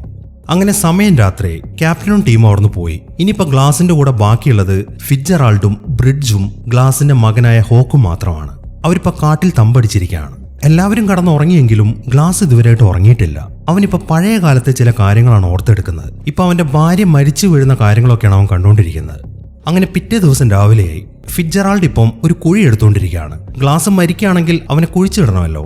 അങ്ങനെ ആ പണിയൊക്കെ തീർത്തതിന് ശേഷം അവരവിടെ റെസ്റ്റ് എടുക്കാൻ തുടങ്ങി. ഈ സമയം അവന്റെ തലയിലായിട്ട് കത്തി വെച്ച് കീറിയ പാടൊക്കെ കാണുന്നുണ്ട്. ഇത് ആര് ചെയ്തതാണ് എന്നാണ് ബ്രിഡ്ജ് ചോദിക്കുന്നത്. ഈ സമയം ഫിറ്റ്ജെറാൾഡ് അതിനെക്കുറിച്ച് പറയാൻ തുടങ്ങി. അത് ആ ഗോത്രവർഗ്ഗക്കാരുടെ പണിയാണ്. അവരുടെ കയ്യിൽ ആരെ കിട്ടിക്കഴിഞ്ഞാലും അവർ തലയിലെ മുടിയൊക്കെ വടിച്ചു കളഞ്ഞിട്ട് കത്തി വെച്ചിട്ട് തലയോട്ടി കീറും. അങ്ങനെ ഒരിക്കലും ഈ ഫിറ്റ്ജെറാൾഡിനെ പിടിച്ചപ്പോൾ വളരെ കഷ്ടപ്പെട്ടാണ് അവരുടെ കയ്യിൽ നിന്ന് രക്ഷപ്പെട്ടത് എന്നാണ് ഫിറ്റ്ജെറാൾഡ് പറയുന്നത്. ഒരു ഞെട്ടലോടെയാണ് ബ്രിഡ്ജ് അതൊക്കെ കേട്ടോണ്ടിരിക്കുന്നത്. അയാൾ ആ കഥ പറയുമ്പോൾ ബ്രിഡ്ജ് ആണെങ്കിൽ അവന്റെ കയ്യിലുള്ള ഒരു ബോട്ടിൽ കല്ല് വെച്ചിട്ട് ഒരു ചുഴിയുടെ ചിത്രം വരയ്ക്കുകയാണ്. അവൻ കല്ല് വെച്ച് പോറുമ്പോൾ നല്ല ശബ്ദം ഉണ്ടാവുന്നുണ്ട്. അത് കാണുമ്പോൾ നിനക്ക് ആ ശബ്ദം ഉണ്ടാക്കുന്നൊന്ന് നിർത്താൻ പറ്റുമോ എന്നാണ് ഫിറ്റ്ജെറാൾഡ് ചോദിക്കുന്നത്. അത് കേട്ട ഉടനെ തന്നെ അവൻ ആ ബോട്ടിൽ മാറ്റിവെക്കുകയാണ്. അങ്ങനെ കുറച്ച് സമയങ്ങൾ കഴിഞ്ഞു. ബ്രിഡ്ജ് ഇപ്പം ആ നദിയിലേക്ക് ഇങ്ങനെ കല്ലെറിഞ്ഞ് കളിച്ചുകൊണ്ടിരിക്കുകയാണ്. ഹോക്കാണെങ്കിൽ നദിയുടെ മറ്റൊരു ഭാഗത്താണ് നിൽക്കുന്നത്. അവൻ അവിടെ മറ്റെന്തൊക്കെയോ ചെയ്തുകൊണ്ടിരിക്കുകയാണ്. ഇപ്പൊ ഗ്ലാസിന്റെ അടുത്ത് ആ ഫിറ്റ്ജെറാൾഡ് മാത്രമേ ഉള്ളൂ. ഈ സമയം അവൻ ഗ്ലാസിന്റെ അടുത്ത് സംസാരിക്കാൻ തുടങ്ങി. നോക്ക് ഗ്ലാസ്, ഞങ്ങൾക്ക് ഇവിടെ നിന്ന് രക്ഷപ്പെടണമെന്നുണ്ടെങ്കിൽ ആ മല കയറിയേ മതിയാവും. പക്ഷെ ഇവിടെ ആണെങ്കിൽ മൊത്തം മഞ്ഞു മൂടി കിടക്കുകയാണ്. മാത്രമല്ല ഓരോ ദിവസം കഴിയും തോറും തണുപ്പ് ഇങ്ങനെ കൂടിക്കൊണ്ടിരിക്കുകയാണ്. നീ ഒന്ന് ഓർത്തു നോക്കിക്കേ, ഞങ്ങളുടെ കൂടെ നിന്റെ മകനും ഉണ്ട്. അവനെങ്കിലും രക്ഷപ്പെടണ്ടേ? നീ ഇങ്ങനെ കിടന്നു കഴിഞ്ഞാൽ ഞങ്ങൾക്ക് ആർക്കും രക്ഷപ്പെടാൻ സാധിക്കത്തില്ല. അതുകൊണ്ട് നിന്റെ മകനെ ഓർത്തെങ്കിലും നീ മരിക്കാൻ സ്വയം തയ്യാറാവണം. നീ സമ്മതിക്കുകയാണെങ്കിൽ ഒരു വേദനയെ അനുഭവിക്കാതെ നിന്നെ ഇപ്പൊ തന്നെ ഞാൻ കൊന്നുതരാം. നിനക്ക് സംസാരിക്കാൻ ബുദ്ധിമുട്ടാണെന്ന് എനിക്കറിയാം, അതുകൊണ്ട് നീ സംസാരിക്കണ്ട. നിനക്ക് മരിക്കാൻ സമ്മതമാണെങ്കിൽ നീ ഒന്ന് കണ്ണടച്ച് കാണിച്ചാൽ മതി എന്നൊക്കെയാണ് ഫിറ്റ്ജെറാൾഡ് പറയുന്നത്. ഈ സമയം ഗ്ലാസ് ആണെങ്കിൽ മറ്റെന്തോ ആലോചിക്കുകയാണ്. ഫിറ്റ്ജെറാൾഡ് അങ്ങനെ പറയുമ്പോൾ അവൻ പതുക്കെ അവന്റെ 2 കണ്ണുകളും അടയ്ക്കുന്നു. അതൊരു സമ്മതമാണെന്ന് വിചാരിച്ചിട്ട് ഫിറ്റ്ജെറാൾഡ് ഉടനെ തന്നെ അവന്റെ ദേഹത്ത് മൊത്തം കയറ് കെട്ടാൻ തുടങ്ങി.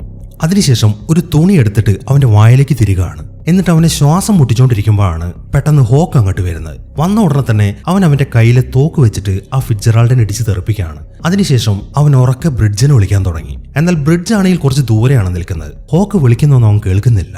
ഈ സമയം ഫിറ്റ്ജെറാൾഡ് എന്തെന്ന് വെച്ച് കഴിഞ്ഞാൽ പെട്ടെന്ന് തന്നെ ഹോക്കിന്റെ തോക്ക് തട്ടിപ്പറിക്കുകയാണ്. അതിനുശേഷം അവനൊരു കത്തി വെച്ച് കുത്തുന്നു. ഇതെല്ലാം ഗ്ലാസും കാണുന്നുണ്ട്, പക്ഷെ അവനൊന്നും ചെയ്യാൻ പറ്റാത്ത അവസ്ഥയാണ്. അങ്ങനെ ഹോക്കിനെ കൊന്നതിന് ശേഷം ഫിറ്റ്ജെറാൾഡ് അവന്റെ ബോഡി എടുത്തിട്ട് കുറച്ച് അപ്പുറത്തേക്ക് കൊണ്ടിടുകയാണ്. അങ്ങനെ സമയം വൈകുന്നേരം ആകുമ്പോഴാണ് ബ്രിഡ്ജ് അങ്ങോട്ട് തിരിച്ചു വരുന്നത്.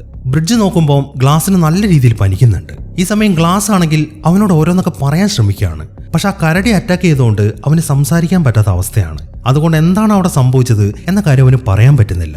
ഈ സമയം ബ്രിഡ്ജ് ചോദിക്കുന്നത് ഹോക്ക് എവിടെയെന്നാണ്. അത് കേൾക്കുമ്പോൾ അവൻ നിന്റെ കൂടെ അല്ലായിരുന്നോ? ഇങ്ങോട്ടൊന്നും അവൻ വന്നിട്ടില്ല എന്നാണ് ഫിറ്റ്ജെറാൾഡ് മറുപടി പറയുന്നത്. അങ്ങനെ പിറ്റേ ദിവസം രാവിലെ ആവാറായി. ബ്രിഡ്ജ് നല്ല ഉറക്കത്തിലാണ്. പെട്ടെന്നാണ് ഫിറ്റ്ജെറാൾഡ് വന്നിട്ട് അവന്റെ വായ പൊത്തുന്നത്. ഒരക്ഷരം മിണ്ടല്ലേ, ആ ഗോത്രവർഗ്ഗക്കാർ ഈ ഏരിയയിലേക്ക് വന്നിട്ടുണ്ട്. 20 ആൾക്കാരെ ഞാനിപ്പോ കണ്ടതാണ്. അതുകൊണ്ട് നമ്മൾ ഇനി ഇവിടെ നിന്ന് കഴിഞ്ഞാൽ അത് അപകടമാണ്. അതുകൊണ്ട് സാധനങ്ങളൊക്കെ എടുക്ക്, നമുക്ക് പെട്ടെന്ന് തന്നെ ഇവിടെ നിന്ന് പോകണം എന്നാണ് ആ ഫിറ്റ്ജെറാൾഡ് പറയുന്നത്. അത്രയും പറഞ്ഞതിന് ശേഷം ഫിറ്റ്ജെറാൾഡ് അയാളുടെ സാധനങ്ങളൊക്കെ എടുക്കാൻ തുടങ്ങി. എന്നാൽ ഈ സമയവും ബ്രിഡ്ജ് അന്വേഷിക്കുന്നത് ഹോക്കിനെയാണ്. പക്ഷെ അവൻ എവിടെയും കാണുന്നില്ല. അവൻ എവിടെ പോയതാണ് എന്നിങ്ങനെ ചോദിക്കുമ്പോൾ ഫിറ്റ്ജെറാൾഡ് പറയുന്നത് എന്താണെന്ന് വെച്ച് കഴിഞ്ഞാൽ, അവൻ എവിടെയെങ്കിലും പോട്ടെ, അതിനി നമ്മുടെ പ്രശ്നമല്ല. ഒരു പക്ഷെ ആ ഗോത്രവർഗ്ഗക്കാർ അവനെ പിടിച്ചിട്ടുണ്ടാവും. അങ്ങനെ അവരവനെ പിടിച്ചിട്ടുണ്ടെങ്കിൽ ഉറപ്പായിട്ട് ഇപ്പൊ കൊന്നു കളഞ്ഞിട്ടുണ്ടാവും. അതുകൊണ്ട് അവന്റെ കാര്യം വിട്ടേക്ക് എന്നൊക്കെയാണ് അയാൾ പറയുന്നത്.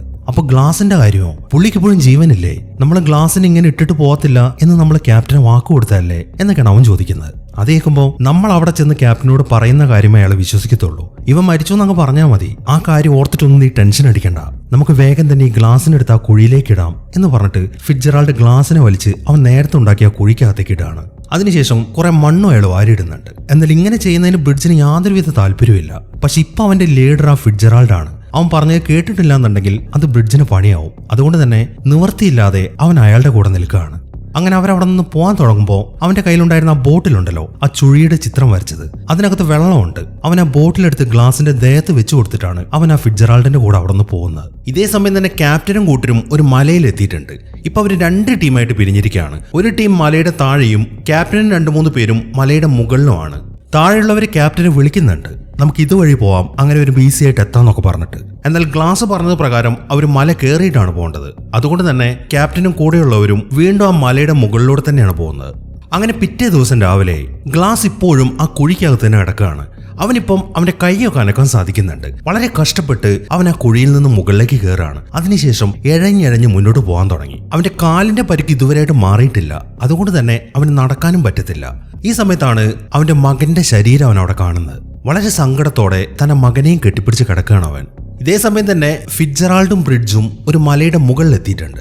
ഈ ഒരു അവസരത്തിലാണ് അയാൾ ഗോത്രവർഗ്ഗക്കാരെയൊന്നും കണ്ടിട്ടില്ല എന്ന കാര്യം ബ്രിഡ്ജിന് മനസ്സിലാവുന്നത്. അതുകൊണ്ട് തന്നെ നീ എന്നോട് കളവ് പറഞ്ഞില്ലേ എന്ന് പറഞ്ഞിട്ട് അവനൊരു തോക്കെടുക്കാണ്. എന്നാൽ അത് കണ്ടപ്പോൾ തന്നെ ഫിറ്റ്ജെറാൾഡ് അവന്റെ കയ്യിൽ നിന്ന് തോക്ക് മേടിച്ചു. അതിനുശേഷം ഫിറ്റ്ജെറാൾഡ് പറയുന്നത് എന്താണെന്ന് വെച്ച് കഴിഞ്ഞാൽ, നീ ഇപ്പൊ രക്ഷപ്പെടാൻ കാരണം ഞാനാണ്, അല്ലെങ്കിൽ ആ ഗ്ലാസിന്റെ കൂടെ ഇരുന്ന് നീയും ചത്തുപോയനെ. അതുകൊണ്ട് നീ എന്നോട് കുറച്ച് നന്ദി കാണിക്കി, എന്നിട്ട് മര്യാദയ്ക്ക് എന്റെ പുറകെ പോരെ എന്ന് പറഞ്ഞിട്ട് അയാൾ അയാളുടെ സാധനങ്ങളും എടുത്തിട്ട് അവിടെ നിന്ന് നടക്കുകയാണ്. ഇതേ സമയം തന്നെ ഗ്ലാസ് ആണെങ്കിൽ ഇപ്പോഴും അവന്റെ മകന്റെ അടുത്ത് തന്നെയാണ്. അവനിനി അവന്റെ മകനെയും കൊണ്ട് എങ്ങോട്ടും പോകാൻ സാധിക്കത്തില്ല. അവന് തന്നെ മര്യാദയ്ക്ക് നടക്കാൻ പറ്റുന്നില്ല. അതുകൊണ്ട് മറ്റൊരു നിവൃത്തിയും ഇല്ലാത്തതുകൊണ്ട് അവന്റെ മകനെ ഉപേക്ഷിച്ച് അയാൾ വീണ്ടും അവിടെ നിന്ന് ഇഴഞ്ഞ് മുന്നോട്ട് പോകാൻ തുടങ്ങി. ഗ്ലാസ് നേരെ പോകുന്നത് അവൻ നേരത്തെ കടന്ന ആ സ്ഥലത്തേക്കാണ്. അവിടെ ആ കരടിയുടെ ഒരു തോലിരിക്കുന്നുണ്ട്. അതിലാണ് അവൻ നേരത്തെ കടന്നത്. അവൻ അതും കയ്യിലെടുക്കുകയാണ്. എന്നിട്ട് അത് പൊതച്ച് അവൻ ഇഴഞ്ഞിഴഞ്ഞ് മുന്നോട്ട് പോകാൻ തുടങ്ങി. അവന് നല്ല രീതിയിൽ വിശക്കുന്നുണ്ട്. പക്ഷെ കഴിക്കാനാണെങ്കിൽ അവന്റെ കയ്യിൽ ഭക്ഷണവും ഇല്ല. ഈ സമയത്താണ് അവിടെ ചീഞ്ഞളിഞ്ഞു കിടക്കുന്ന ഒരു കാട്ടുപോത്തിന്റെ ശവശരീരം അവൻ കാണുന്നത്. അതിൽ ഇറച്ചിയൊന്നുമില്ല. എങ്കിലും അതിൽ നിന്നൊരു എല്ല് പറിച്ചെടുത്ത് അതിൽ പറ്റിപ്പിടിച്ചിരിക്കുന്ന ചെറിയ കഷ്ണം ഇറച്ചിയൊക്കെ എടുത്ത് കഴിക്കുകയാണ്. അങ്ങനെ അവൻ അവിടെ നിന്ന് പോയി കഴിഞ്ഞ് കുറച്ച് സമയം കഴിയുമ്പോൾ ആ ഗോത്രവർഗ്ഗക്കാരൊക്കെ അവിടേക്ക് എത്തി. ആ എൽക്ക് ഇപ്പോൾ നോക്കുന്നത് നേരത്തെ ഗ്ലാസ് കടന്ന കുഴിയാണ്. അവിടെ ഒരു കഷ്ണം തുണി കിടക്കുന്നുണ്ട്. അതിൽ മൊത്തം ചോരയാണ്. അത് അയാളുടെ മകളായ പോവാക്കയുടേതാണ് എന്നാണ് അയാൾ വിചാരിച്ചിരിക്കുന്നത്. മാത്രമല്ല പിന്നെ അവിടെ സെർച്ച് ചെയ്യുമ്പോൾ അവിടെ മരിച്ചു കിടക്കുന്ന ഹോക്കിന്റെ ശരീരം അവർ കാണുന്നുണ്ട്. അത് പോണി ഗോത്രത്തിലെ പയ്യനാണ് എന്ന കാര്യം അവർക്ക് മനസ്സിലായി. അങ്ങനെ കുറച്ച് സമയം കൂടെ അവിടെ സെർച്ച് ചെയ്തതിനു ശേഷം അവർ അവിടെ നിന്ന് പോവാണ്. ഇതേ സമയം തന്നെ ഗ്ലാസ് ആണെങ്കിൽ എഴഞ്ഞെഴഞ്ഞ് ആ മലയുടെ മുകളിലെത്തി. അവൻ നോക്കുമ്പോൾ താഴെ കൂടെ ആ നദി ഒഴുകുന്നുണ്ട്. അവനാണെങ്കിൽ വല്ലാതെ ദാഹിക്കുകയും ചെയ്യുന്നുണ്ട്. അവൻ ഉടനെ തന്നെ താഴേക്ക് ഇറങ്ങിയിട്ട് അവൻ ആ ബോട്ടിലിൽ വെള്ളം നിറയ്ക്കുകയാണ്. അതിനുശേഷം ആവോളം വെള്ളം കുടിക്കാൻ തുടങ്ങി. എന്നാൽ നേരത്തെ ആ കരടി അറ്റാക്ക് ചെയ്തതിനെ തുടർന്ന് അവന്റെ കഴുത്തിലായിട്ട് ഒരു ഓട്ട വീണിട്ടുണ്ട്. അവൻ കുടിക്കുന്ന വെള്ളമൊക്കെ അതിൽ ഒഴുകി പോവാണ്. ഇനിയിപ്പോൾ ആ മുറിവ് ഒട്ടിച്ചിട്ടില്ലെങ്കിൽ അവന് വെള്ളം കുടിക്കാൻ സാധിക്കത്തില്ല. അതുകൊണ്ട് തന്നെ അവൻ എന്ത് ചെയ്യുന്നു വെച്ച് കഴിഞ്ഞാൽ കുറച്ച് കരിമരുന്നെടുത്ത് അവന്റെ ആ മുറിവിലേക്ക് തേച്ച് വെക്കുകയാണ്. അതിനുശേഷം അതിൽ തീ കത്തിക്കുന്നു. അങ്ങനെയാണ് അവൻ ആ മുറിവ് ഒട്ടിച്ചെടുക്കുന്നത്. അങ്ങനെ സമയം രാത്രിയായി. അവൻ അവിടെയുള്ള ഒരു മലയിടുക്കിന്റെ ഇടയിലാണ് കിടക്കുന്നത്. പിറ്റേ ദിവസം രാവിലെ ആവുമ്പോൾ അവനൊരു വടിയൊക്കെ എടുത്ത് നടക്കാൻ ശ്രമിക്കുന്നുണ്ട്. ശരിക്കും അങ്ങോട്ട് നടക്കാൻ അവന് പറ്റുന്നില്ല. ഇപ്പോഴും അവന് നന്നായിട്ട് വിശക്കുന്നുണ്ട്. അവൻ നോക്കുമ്പോൾ അവിടെ ചെറിയ എന്തൊക്കെയോ പ്രാണികളെ കാണുന്നുണ്ട്. ഉടനെ തന്നെ അവൻ അതിനൊക്കെ പിടിച്ച് തിന്നാണ്. ഈ സമയത്താണ് ആ നദിയിലൂടെ കുറച്ച് മാനുകൾ നീന്തി പോകുന്ന അവൻ കാണുന്നത്. പക്ഷെ അവന്റെ കയ്യിൽ തോക്കില്ലല്ലോ. അതുകൊണ്ട് തന്നെ ഒന്നും ചെയ്യാൻ പറ്റത്തില്ല. അങ്ങനെ കുറച്ച് സമയം അവിടെ റെസ്റ്റ് എടുത്തുകൊണ്ടിരിക്കുമ്പോഴാണ് ആ ഗോത്രവർഗ്ഗക്കാരൊക്കെ അങ്ങോട്ട് വരുന്നത്. അവരിപ്പോ അവനെ കണ്ടു. അതുകൊണ്ട് തന്നെ അവൻ വേഗം ആ നദിയിലേക്ക് ഇറങ്ങാണ്. ഈ സമയം അവനെ നേരെ ഷൂട്ട് ചെയ്യുന്നുണ്ട്. എന്നാൽ നദിയിലാണെങ്കിൽ നല്ല ഒഴുക്കാണ്. അവനാണെങ്കിൽ ആ ഒഴുക്കിൽ പെടുകയും ചെയ്തു. അങ്ങനെ വളരെ വേഗത്തിൽ അവൻ ആ നദിയോടൊപ്പം തന്നെ അവിടെ നിന്ന് ഒഴുകി പോവാണ്. അങ്ങനെ കുറെ ഒഴുകിപ്പോയി കഴിയുമ്പോൾ അവനൊരു മരത്തടിയിൽ പിടുത്തം കിട്ടുന്നുണ്ട്. അത് ഉപയോഗിച്ചിട്ട് അവൻ അവിടെ നിന്ന് കരയിലേക്ക് കയറാണ്. ഇതേ സമയം തന്നെ ഫിറ്റ്ജെറാൾഡും ബ്രിഡ്ജും കൂടെ ഒരു ഗ്രാമത്തിലെത്തി. എന്നാൽ അവിടുത്തെ കാഴ്ച അവരെ ശരിക്കും ഞെട്ടിച്ചു കളഞ്ഞു. അവിടെ ഒരു വലിയ അറ്റാക്ക് നടന്നിട്ടുണ്ട്. അവിടെയുള്ള ആൾക്കാർ മൊത്തം മരിച്ചു കിടക്കാണ്. അതൊക്കെ ചെക്ക് ചെയ്തിട്ടാണ് അവരതിലെ നടക്കുന്നത്. ഈ സമയത്താണ് ബ്രിഡ്ജ് അവിടെ നിൽക്കുന്ന ഒരു ലേഡിയെ കാണുന്നത്. ഇനിയിപ്പോൾ അവര് മാത്രമേ ആ ഗ്രാമത്തിൽ ബാക്കിയുള്ളൂ. അവരാണെങ്കിൽ വിശന്ന് തളർന്നിട്ടാണ് നിൽക്കുന്നത്. ഈ സമയം ബ്രിഡ്ജ് എന്ത് ചെയ്യുന്നു വെച്ച് കഴിഞ്ഞാൽ അവന്റെ കയ്യിൽ കുറച്ച് ഇറച്ചി ഇരിക്കുന്നുണ്ട്. അത് അവിടെ താഴെ വെച്ച് കൊടുക്കുകയാണ്. അങ്ങനെ ആ ഇറച്ചി അവിടെ വെച്ച് അവൻ പോയി കഴിയുമ്പോൾ ആ ലേഡി ആണെങ്കിൽ അങ്ങോട്ട് വന്നിട്ട് ആ ഇറച്ചി എടുത്ത് കഴിക്കുകയും ചെയ്യുന്നു. അങ്ങനെ പിറ്റേ ദിവസം രാവിലെയായി. ഗ്ലാസിനിപ്പം ആ വടിയൊക്കെ കുത്തിപ്പിടിച്ച് നടക്കാൻ പറ്റുന്നുണ്ട്. അവനിപ്പോൾ ആ നദിയിലേക്ക് ഇറങ്ങി അവിടെ നിന്നൊരു മീനിനെ പിടിക്കുകയാണ്. എന്നിട്ട് അതിനെ പച്ചയ്ക്ക് തന്നെ അവൻ അവിടെ നിന്ന് തിന്നുന്നു. ഈ സമയത്താണ് കുറച്ച് അപ്പുറത്ത് നിന്നൊരു ശബ്ദം കേൾക്കുന്നത്. അവൻ പതുക്കെ അങ്ങോട്ട് നടക്കാൻ തുടങ്ങി. അത് അത്യാവശ്യം നല്ലൊരു കയറ്റമായിരുന്നു. അതുകൊണ്ട് തന്നെ വളരെ കഷ്ടപ്പെട്ടാണ് അവൻ അതിന്റെ മുകളിലേക്ക് നടക്കുന്നത്. ഈ സമയം അവൻ നോക്കുമ്പോൾ അവിടെ ഒരുപാട് കാട്ടുപോത്തുകളുണ്ട്. കുറച്ച് ചെന്നായ്ക്കൾ ചേർന്നിട്ട് അതിലൊരു കാട്ടുപോത്തിനെ അറ്റാക്ക് ചെയ്തുകൊണ്ടിരിക്കുകയാണ്. അങ്ങനെ പെട്ടെന്ന് തന്നെ ആ ചെന്നായ്ക്കൾ ആ കാട്ടുപോത്തിനെ കൊന്നു. അതെല്ലാം കാണുമ്പോൾ ആ ചെന്നായ്ക്കൾ ആ ഇറച്ചി കഴിക്കുന്നത് വരെ അവൻ അവിടെ വെയിറ്റ് ചെയ്യാണ്. കാത്തിരുന്ന് അവനാണെങ്കിൽ അവിടെ കിടന്ന് ഉറങ്ങിപ്പോയി. വൈകുന്നേരം ആകുമ്പോഴാണ് ഒരു ശബ്ദം കേൾക്കുന്നത്. അവൻ അങ്ങോട്ട് ചെന്ന് നോക്കുമ്പോൾ ഒരാൾ അവിടെ തീയിട്ടിട്ടുണ്ട്. അയാളിപ്പം ആ ചെന്നായ്ക്കൾ അവിടെ നിന്ന് ഓടിക്കുകയാണ്. അങ്ങനെ ആ ചെന്നായ്ക്കൾ പോയി കഴിയുമ്പോൾ അയാൾ വേഗം തന്നെ ആ കാട്ടുപോത്തിന്റെ ഇറച്ചിയൊക്കെ എടുത്ത് കഴിക്കാൻ തുടങ്ങി. ഈ സമയം ഗ്ലാസും അയാളുടെ അടുത്തേക്ക് പോവാണ്. അവനെ കണ്ട ഉടനെ തന്നെ അയാളാണെങ്കിൽ അയാളുടെ അമ്പെടുക്കുകയും ചെയ്തു. അത് കാണുമ്പോൾ ഗ്ലാസ് ആണെങ്കിൽ 2 കൈയും പൊക്കിയിട്ട് അയാളുടെ മുന്നിൽ ഇങ്ങനെ മുട്ടുകുത്തിയിരിക്കുകയാണ്. എനിക്ക് നന്നായിട്ട് വിശക്കുന്നു, എനിക്കും കുറച്ച് ഭക്ഷണം തരാവോ എന്നാണ് അവൻ അയാളുടെ അടുത്ത് ചോദിക്കുന്നത്. അത് കേൾക്കുന്ന അയാളാണെങ്കിൽ ആ അമ്പൊക്കെ മാറ്റി വെച്ചിട്ട് അവന് കഴിക്കാൻ വേണ്ടി കുറച്ച് ഇറച്ചി കൊടുക്കുകയാണ്. അങ്ങനെ വയറ് നിറച്ച ഇറച്ചിയൊക്കെ കഴിച്ചിട്ട് അവൻ അന്ന് അവിടെ തന്നെ കിടന്നുറങ്ങി. പിറ്റേ ദിവസം രാവിലെ അയാളെ വിളിച്ചിട്ടാണ് അവൻ എഴുന്നേൽക്കുന്നത്. അയാൾ അവന്റെ ശരീരം ചെക്ക് ചെയ്യുമ്പോൾ ശരീരം മൊത്തം പാടുകളാണ്. ഇത് എന്ത് സംഭവിച്ചതാണ് എന്നാണ് അയാൾ ചോദിക്കുന്നത്. ഈ വ്യക്തിയുടെ പേര് ഹിക്കു എന്നാണ്. ഇയാളും പോണി എന്ന് പറയുന്ന ഗോത്രത്തിൽപ്പെട്ട ആളാണ്. അതുകൊണ്ട് തന്നെ അയാളുടെ ഭാഷ അവനും മനസ്സിലാവും. നിനക്ക് എന്തോ പറ്റിയതാണെന്ന് ചോദിക്കുമ്പോൾ ആ കരടി ആക്രമിച്ച കാര്യങ്ങളൊക്കെയാണ് ഗ്ലാസ് അയാളുടെ അടുത്ത് പറയുന്നത്. മാത്രമല്ല അവന്റെ കയ്യിലിരുന്ന ആ കരടിയുടെ ക്ലോസ് ഒക്കെ അവനയാൾക്ക് കാണിച്ചു കൊടുക്കുന്നുണ്ട്. പുള്ളി ആ ക്ലോസ് ഒക്കെ ചെക്ക് ചെയ്യുമ്പോഴാണ് ഗ്ലാസ് ബാക്കിയുള്ള കഥകൾ പറയുന്നത്. എന്റെ കൂട്ടത്തിലുള്ളവരെന്നെ ഉപേക്ഷിച്ചു. എന്റെ കുടുംബം ഓൾറെഡി നഷ്ടപ്പെട്ടതാണ്. എനിക്ക് ആകെ ഒരു മകനെ ഉണ്ടായിരുന്നുള്ളൂ. അവനെ എന്റെ കൂട്ടത്തിലുള്ളവർ കൊന്നു കളഞ്ഞു. എനിക്കതിന് പ്രതികാരം ചെയ്യണം എന്നൊക്കെയാണ് ഗ്ലാസ് പറയുന്നത്. അതെല്ലാം കേൾക്കുമ്പോൾ എനിക്കും എന്റെ കുടുംബം നഷ്ടപ്പെട്ടതാണ്. അത് ആലോചിക്കുമ്പോൾ എനിക്കും വല്ലാത്ത വിഷമമുണ്ട്. പക്ഷെ പ്രതികാരം അത് സൃഷ്ടാവിന്റെ കയ്യിലാണ്. നിനക്ക് വേണമെങ്കിൽ എന്റെ കൂടെ വരാം എന്ന് പറഞ്ഞിട്ട് അയാൾ അവിടെ നിന്ന് നടക്കാൻ തുടങ്ങി. അയാൾക്കൊരു കുതിരയുണ്ട്. അയാൾ അവനെയും കൂട്ടി ആ കുതിരപ്പുറത്ത് കയറിയിട്ടാണ് അവിടെ നിന്ന് പോകുന്നത്. അങ്ങനെ പിറ്റേ ദിവസം രാവിലെ അവരിപ്പോ ഒരു നദിക്കരയിൽ വന്ന് അവിടെ നിന്ന് വെള്ളം കുടിച്ചുകൊണ്ടിരിക്കുകയാണ്. ഈ സമയത്താണ് ആ ഹിക്കു അവന്റെ അടുത്തൊരു കാര്യം പറയുന്നത്. നിന്റെ ദേഹത്തെ മുറിവുകളൊന്നും ഇതുവരെ ഉണങ്ങിയിട്ടില്ല. എങ്ങനെയെങ്കിലും ഇത് ഉണക്കണം. ഇല്ലാന്നുണ്ടെങ്കിൽ ഇത് നിന്റെ മരണത്തിന് വരെ കാരണമായേക്കാം എന്നാണ് ഹിക്കു പറയുന്നത്. ഇതേ സമയം തന്നെ ഫിറ്റ്ജെറാൾഡും ബ്രിഡ്ജും അവരുടെ ആ ബേസിന്റെ മുന്നിലെത്തി. അവർ നേരത്തെ കണ്ട ഗ്രാമം ഉണ്ടായിരുന്നല്ലോ, അവിടെ നിന്ന് 2 കുതിരകളെ കിട്ടി. അങ്ങനെയാണ് ഇവർ പെട്ടെന്ന് ഇവിടേക്ക് എത്തിയത്. അങ്ങനെ അവരുടെ ബേസിലേക്ക് പോകുന്നതിന് മുമ്പ് ഫിറ്റ്ജെറാൾഡ് ചില കാര്യങ്ങളൊക്കെ ബ്രിഡ്ജിന്റെ അടുത്ത് പറയുന്നുണ്ട്. ക്യാപ്റ്റൻ പറഞ്ഞ പോലെ തന്നെ നമ്മൾ അയാളുടെ ആജ്ഞകൾ മൊത്തം അനുസരിച്ചിട്ടുണ്ട്. ഗ്ലാസിനെ ശരിയായിട്ട് സംസ്കരിച്ചിട്ടില്ല. അത് മാത്രമാണ് നമ്മൾ ചെയ്യാതിരുന്നിട്ടുള്ളത്. പക്ഷെ അത് നീ ഇവിടെ പറയേണ്ട ആവശ്യമൊന്നുമില്ല. നമ്മൾ എല്ലാ കാര്യങ്ങളും ഭംഗിയായിട്ട് തന്നെ ചെയ്തു എന്ന് ഇവിടെ പറഞ്ഞാൽ മതി എന്നാണ് ഫിറ്റ്ജെറാൾഡ് പറയുന്നത്. എന്നാൽ അതിനൊരു മറുപടി ഒന്നും പറയാതെയാണ് ബ്രിഡ്ജ് അവരുടെ ബേസിലേക്ക് പോകുന്നത്. അങ്ങനെ ഫിറ്റ്ജെറാൾഡും ബ്രിഡ്ജും ക്യാപ്റ്റന്റെ അടുത്തെത്തി. ഇപ്പൊ ഫിറ്റ്ജെറാൾഡാണ് ക്യാപ്റ്റന്റെ അടുത്ത് ഉണ്ടായ കാര്യങ്ങളൊക്കെ പറയുന്നത്. ഞങ്ങൾക്ക് ഒരു ദിവസം അധികം കിട്ടിയപ്പോൾ ഞങ്ങൾ ഒരു കുഴി എടുത്തിട്ട് ഗ്ലാസിന്റെ ശരീരം അവിടെ കുഴിച്ചിട്ടായിരുന്നു. കുറച്ച് ആഴത്തിലാണ് കുഴിച്ചത്. മുകളിൽ നിറയെ പാറയും ഇട്ടിട്ടുണ്ട്. അതുകൊണ്ട് വേറെ ആരും ആ ശവം മാന്തിയെടുക്കാൻ സാധ്യതയില്ല. പിന്നെയുള്ളത് ഹോക്കാണ്, അവനെ കാണാതാവുമായിരുന്നു എന്നിങ്ങനെയുള്ള കാര്യങ്ങളൊക്കെയാണ് ഫിറ്റ്ജെറാൾഡ് ക്യാപ്റ്റന്റെ അടുത്ത് പറയുന്നത്. എന്നാൽ ബ്രിഡ്ജ് ആണെങ്കിൽ ഒന്നും സംസാരിക്കുന്നില്ല. അവൻ കുറ്റബോധത്തോടെ വളരെ സൈലന്റ് ആയിട്ടാണ് അവിടെ ഇരിക്കുന്നത്. ഫിറ്റ്ജെറാൾഡ് പറഞ്ഞ കാര്യങ്ങളൊക്കെ ക്യാപ്റ്റൻ വിശ്വസിച്ചിട്ടുണ്ട്. അതുകൊണ്ട് തന്നെ അയാൾ പ്രോമിസ് ചെയ്ത പൈസ എടുത്ത് അയാൾക്ക് കൊടുക്കുകയാണ്. മാത്രമല്ല കുറച്ച് കാശ് അയാൾ ബ്രിഡ്ജിനും കൊടുക്കുന്നുണ്ട്. എന്നാൽ ബ്രിഡ്ജ് ആണെങ്കിൽ ആ കാശ് എടുക്കാതെയാണ് അവിടെ നിന്ന് പോകുന്നത്. അത് കാണുമ്പോൾ അവന് വല്ലാത്ത വിഷമമുണ്ട്. ഇങ്ങോട്ട് വരുന്ന വഴിക്കൊക്കെ അവൻ അവന്റെ സങ്കടം പറയായിരുന്നു. അതുകൊണ്ടായിരിക്കും അവൻ ഇപ്പൊ ഇങ്ങനെ പെരുമാറിയത് എന്നാണ് ഫിറ്റ്ജെറാൾഡ് ക്യാപ്റ്റന്റെ അടുത്ത് പറയുന്നത്. ക്യാപ്റ്റൻ ആണെങ്കിൽ അത് വിശ്വസിക്കുകയും ചെയ്തു. അങ്ങനെ ഹിക്കു ഗ്ലാസിനെയും കൊണ്ട് ഇപ്പൊ ഒരു കാട്ടിലാണ് എത്തിയിരിക്കുന്നത്. നല്ല രീതിയിൽ മഞ്ഞു പെയ്യുന്നുണ്ട്. മാത്രമല്ല അതിനിടയിൽ ശക്തമായിട്ടുള്ള കാറ്റും അടിക്കാൻ തുടങ്ങി. ഇതൊക്കെ കാരണം ഗ്ലാസിന് ഇപ്പൊ അനങ്ങാൻ പറ്റുന്നില്ല. അവൻ വല്ലാതെ ഇങ്ങനെ തണുത്ത് വരച്ചോണ്ടിരിക്കുകയാണ്. അവനെയും കൊണ്ട് ഇനി പോകുന്നത് ബുദ്ധിമുട്ടാണെന്ന് മനസ്സിലാക്കിയോണ്ട് തന്നെ ഹിക്കു എന്തെന്ന് വെച്ച് കഴിഞ്ഞാൽ അവൻ ആ തണുപ്പിൽ നിന്ന് രക്ഷിക്കാൻ വേണ്ടി അവിടെ ചെറിയൊരു ടെന്റ് കെട്ടുകയാണ്. മാത്രമല്ല അതിനടുത്തായിട്ട് തീയും കൂട്ടുന്നുണ്ട് അയാള്. അങ്ങനെ ആ ടെന്റിനകത്താണ് അയാൾ അവനെ കിടത്തുന്നത്. കുറച്ചു സമയം കഴിഞ്ഞ് അവൻ എഴുന്നേറ്റ് നോക്കുമ്പോൾ ആ ഹിക്കുവിനെ അവിടെ കാണുന്നില്ല. അവൻ അയാളെ അന്വേഷിച്ച് അവിടെയൊക്കെ നടക്കാൻ തുടങ്ങി. ഈ സമയത്താണ് അവൻ ആ ഞെട്ടിക്കുന്ന കാഴ്ച കാണുന്നത്. അവിടെ ഒരു മരത്തിലായിട്ട് ഹിക്കു തൂങ്ങി നിൽക്കുന്നുണ്ട്. അയാൾ ആരോ അവിടെ കെട്ടി തൂക്കിയതാണ്. ഈ സമയം അവൻ നോക്കുമ്പോൾ കുറച്ച് അപ്പുറത്തായിട്ട് ഒരു കൂട്ടം ആൾക്കാർ ഇരിക്കുന്നുണ്ട്. അത് നമ്മൾ നേരത്തെ കണ്ട ആ ഫ്രഞ്ചുകാരാണ്. അവരവിടെ ഭക്ഷണമൊക്കെ പാചകം ചെയ്തുകൊണ്ടിരിക്കുകയാണ്. മാത്രമല്ല ആ ഹിക്കുവിന്റെ കുതിരയെയും അവരവിടെ കെട്ടിയിട്ടുണ്ട്. ഇനിയിപ്പോ ഗ്ലാസിന് അവിടെ നിന്ന് രക്ഷപ്പെടണമെന്നുണ്ടെങ്കിൽ ആ കുതിരയെ കിട്ടണം. അവൻ പതുക്കെ ആ കുതിരയുടെ അടുത്തേക്ക് പോവാണ്. എങ്ങനെയെങ്കിലും ശബ്ദം ഉണ്ടാക്കാതെ ആ കുതിര അവിടെ നിന്ന് കൊണ്ടുപോകണം. അതിനാണ് അവൻ ശ്രമിക്കുന്നത്. എന്നാൽ ആ ഫ്രഞ്ചുകാരുടെ കൂട്ടത്തിൽ അവന്മാരെ കുറച്ച് പെമ്പിള്ളാരെ പിടിച്ചു വെച്ചിട്ടുണ്ട്. അതിലൊരുത്തൻ ഒരു പെണ്ണിനെയും കൂട്ടി ആ കുതിരയുടെ അടുത്തേക്കാണ് കൊണ്ടുവരുന്നത്. അവളെ റേപ്പ് ചെയ്യാനാണ് അയാളുടെ ശ്രമം. അത് കാണുന്ന ഗ്ലാസ് ആണെങ്കിൽ അവിടെ മറഞ്ഞിരിക്കുകയാണ്. ഈ സമയം ആ ഫ്രഞ്ചുകാരനാണെങ്കിൽ ആ പെണ്ണിനെ റേപ്പ് ചെയ്യാൻ തുടങ്ങി. അത് കാണുന്ന ഗ്ലാസ് എന്തെന്ന് വെച്ച് കഴിഞ്ഞാൽ പതുക്കെ ശബ്ദം ഉണ്ടാക്കാതെ അയാളുടെ അടുത്തേക്ക് ഇങ്ങനെ അഴഞ്ഞു പോകാൻ തുടങ്ങി. ഈ സമയം അയാളുടെ തോക്ക് അവിടെ കിടക്കുന്നുണ്ട്. അവൻ ഉടനെ തന്നെ ആ തോക്കെടുക്കുകയാണ്. അതിനുശേഷം പെട്ടെന്ന് തന്നെ ആ തോക്കെടുത്തിട്ട് അയാളുടെ കഴുത്തിലേക്ക് വെക്കുന്നു. ഈ സമയം ആ പെണ്ണെന്തെന്ന് വെച്ച് കഴിഞ്ഞാൽ അയാളുടെ അരയിലുള്ള ഒരു കത്തി എടുക്കുകയാണ്. അങ്ങനെ അയാളെ ആ പെണ്ണിനെ ഏൽപ്പിച്ചതിന് ശേഷം ഗ്ലാസ് ആണെങ്കിൽ ആ കുതിരയുടെ അടുത്തേക്ക് പോവാണ്.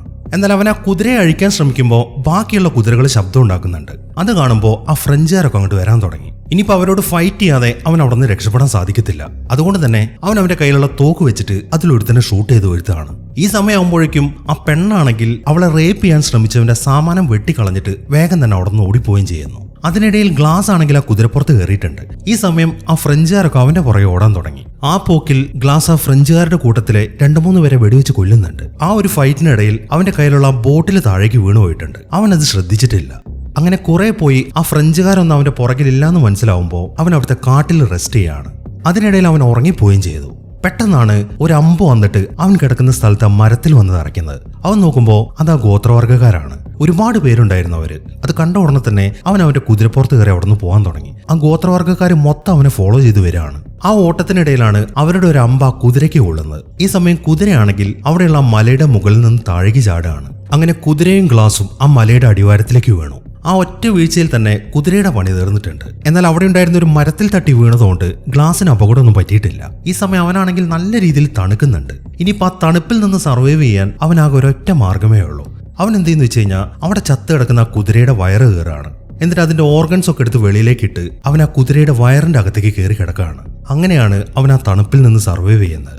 അങ്ങനെ പിറ്റേ ദിവസം രാവിലെ ആകുമ്പോൾ അവൻ അവിടെ നിന്ന് എഴുന്നേറ്റ് നടക്കാൻ തുടങ്ങി. ഈ സമയമാകുമ്പോഴേക്കും അവന്റെ ആരോഗ്യ പ്രശ്നങ്ങളൊക്കെ ഏകദേശം ശരിയായിട്ടുണ്ട്. ഇപ്പൊ നല്ല രീതിയിൽ അവന് നടക്കാനും പറ്റുന്നുണ്ട്.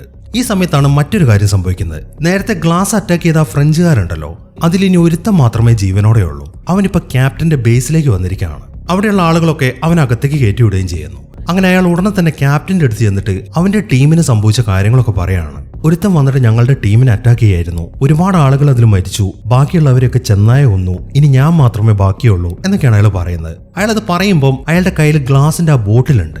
ബ്രിഡ്ജാണ് അത് കാണുന്നത്. അത് അവന്റെ ബോട്ടിലാണല്ലോ. ഇത് എവിടെ നിന്നാണ് കിട്ടിയത് എന്നാണ് അവൻ ചോദിക്കുന്നത്. ഇത് ഞങ്ങളെ അറ്റാക്ക് ചെയ്തവന്റെ കയ്യിൽ ഉണ്ടായിരുന്നതാണ് എന്നാണ് അയാൾ പറയുന്നത്. പക്ഷെ അത് കേട്ടിട്ടും ബ്രിഡ്ജ് ഗ്ലാസിനെ കുറിച്ച് ചിന്തിക്കുന്നില്ല. കാരണം അവന്റെ മുന്നിൽ ഗ്ലാസ് മരിച്ചതാണല്ലോ. ഒരു പക്ഷെ ഹോക്ക് ആയിരിക്കും ഇവർ അറ്റാക്ക് ചെയ്തത് എന്നാണ് ബ്രിഡ്ജ് പറയുന്നത്. ക്യാപ്റ്റൻ ആണെങ്കിൽ ഇത് വിശ്വസിക്കുകയും ചെയ്യുന്നു. അപ്പൊ ഹോക്ക് ജീവനോടുണ്ടെന്ന് മനസ്സിലാവുമ്പോൾ ക്യാപ്റ്റനും ടീമും അവനെ കണ്ടെത്താൻ വേണ്ടി അവിടെ നിന്ന് ഇറങ്ങുകയാണ്.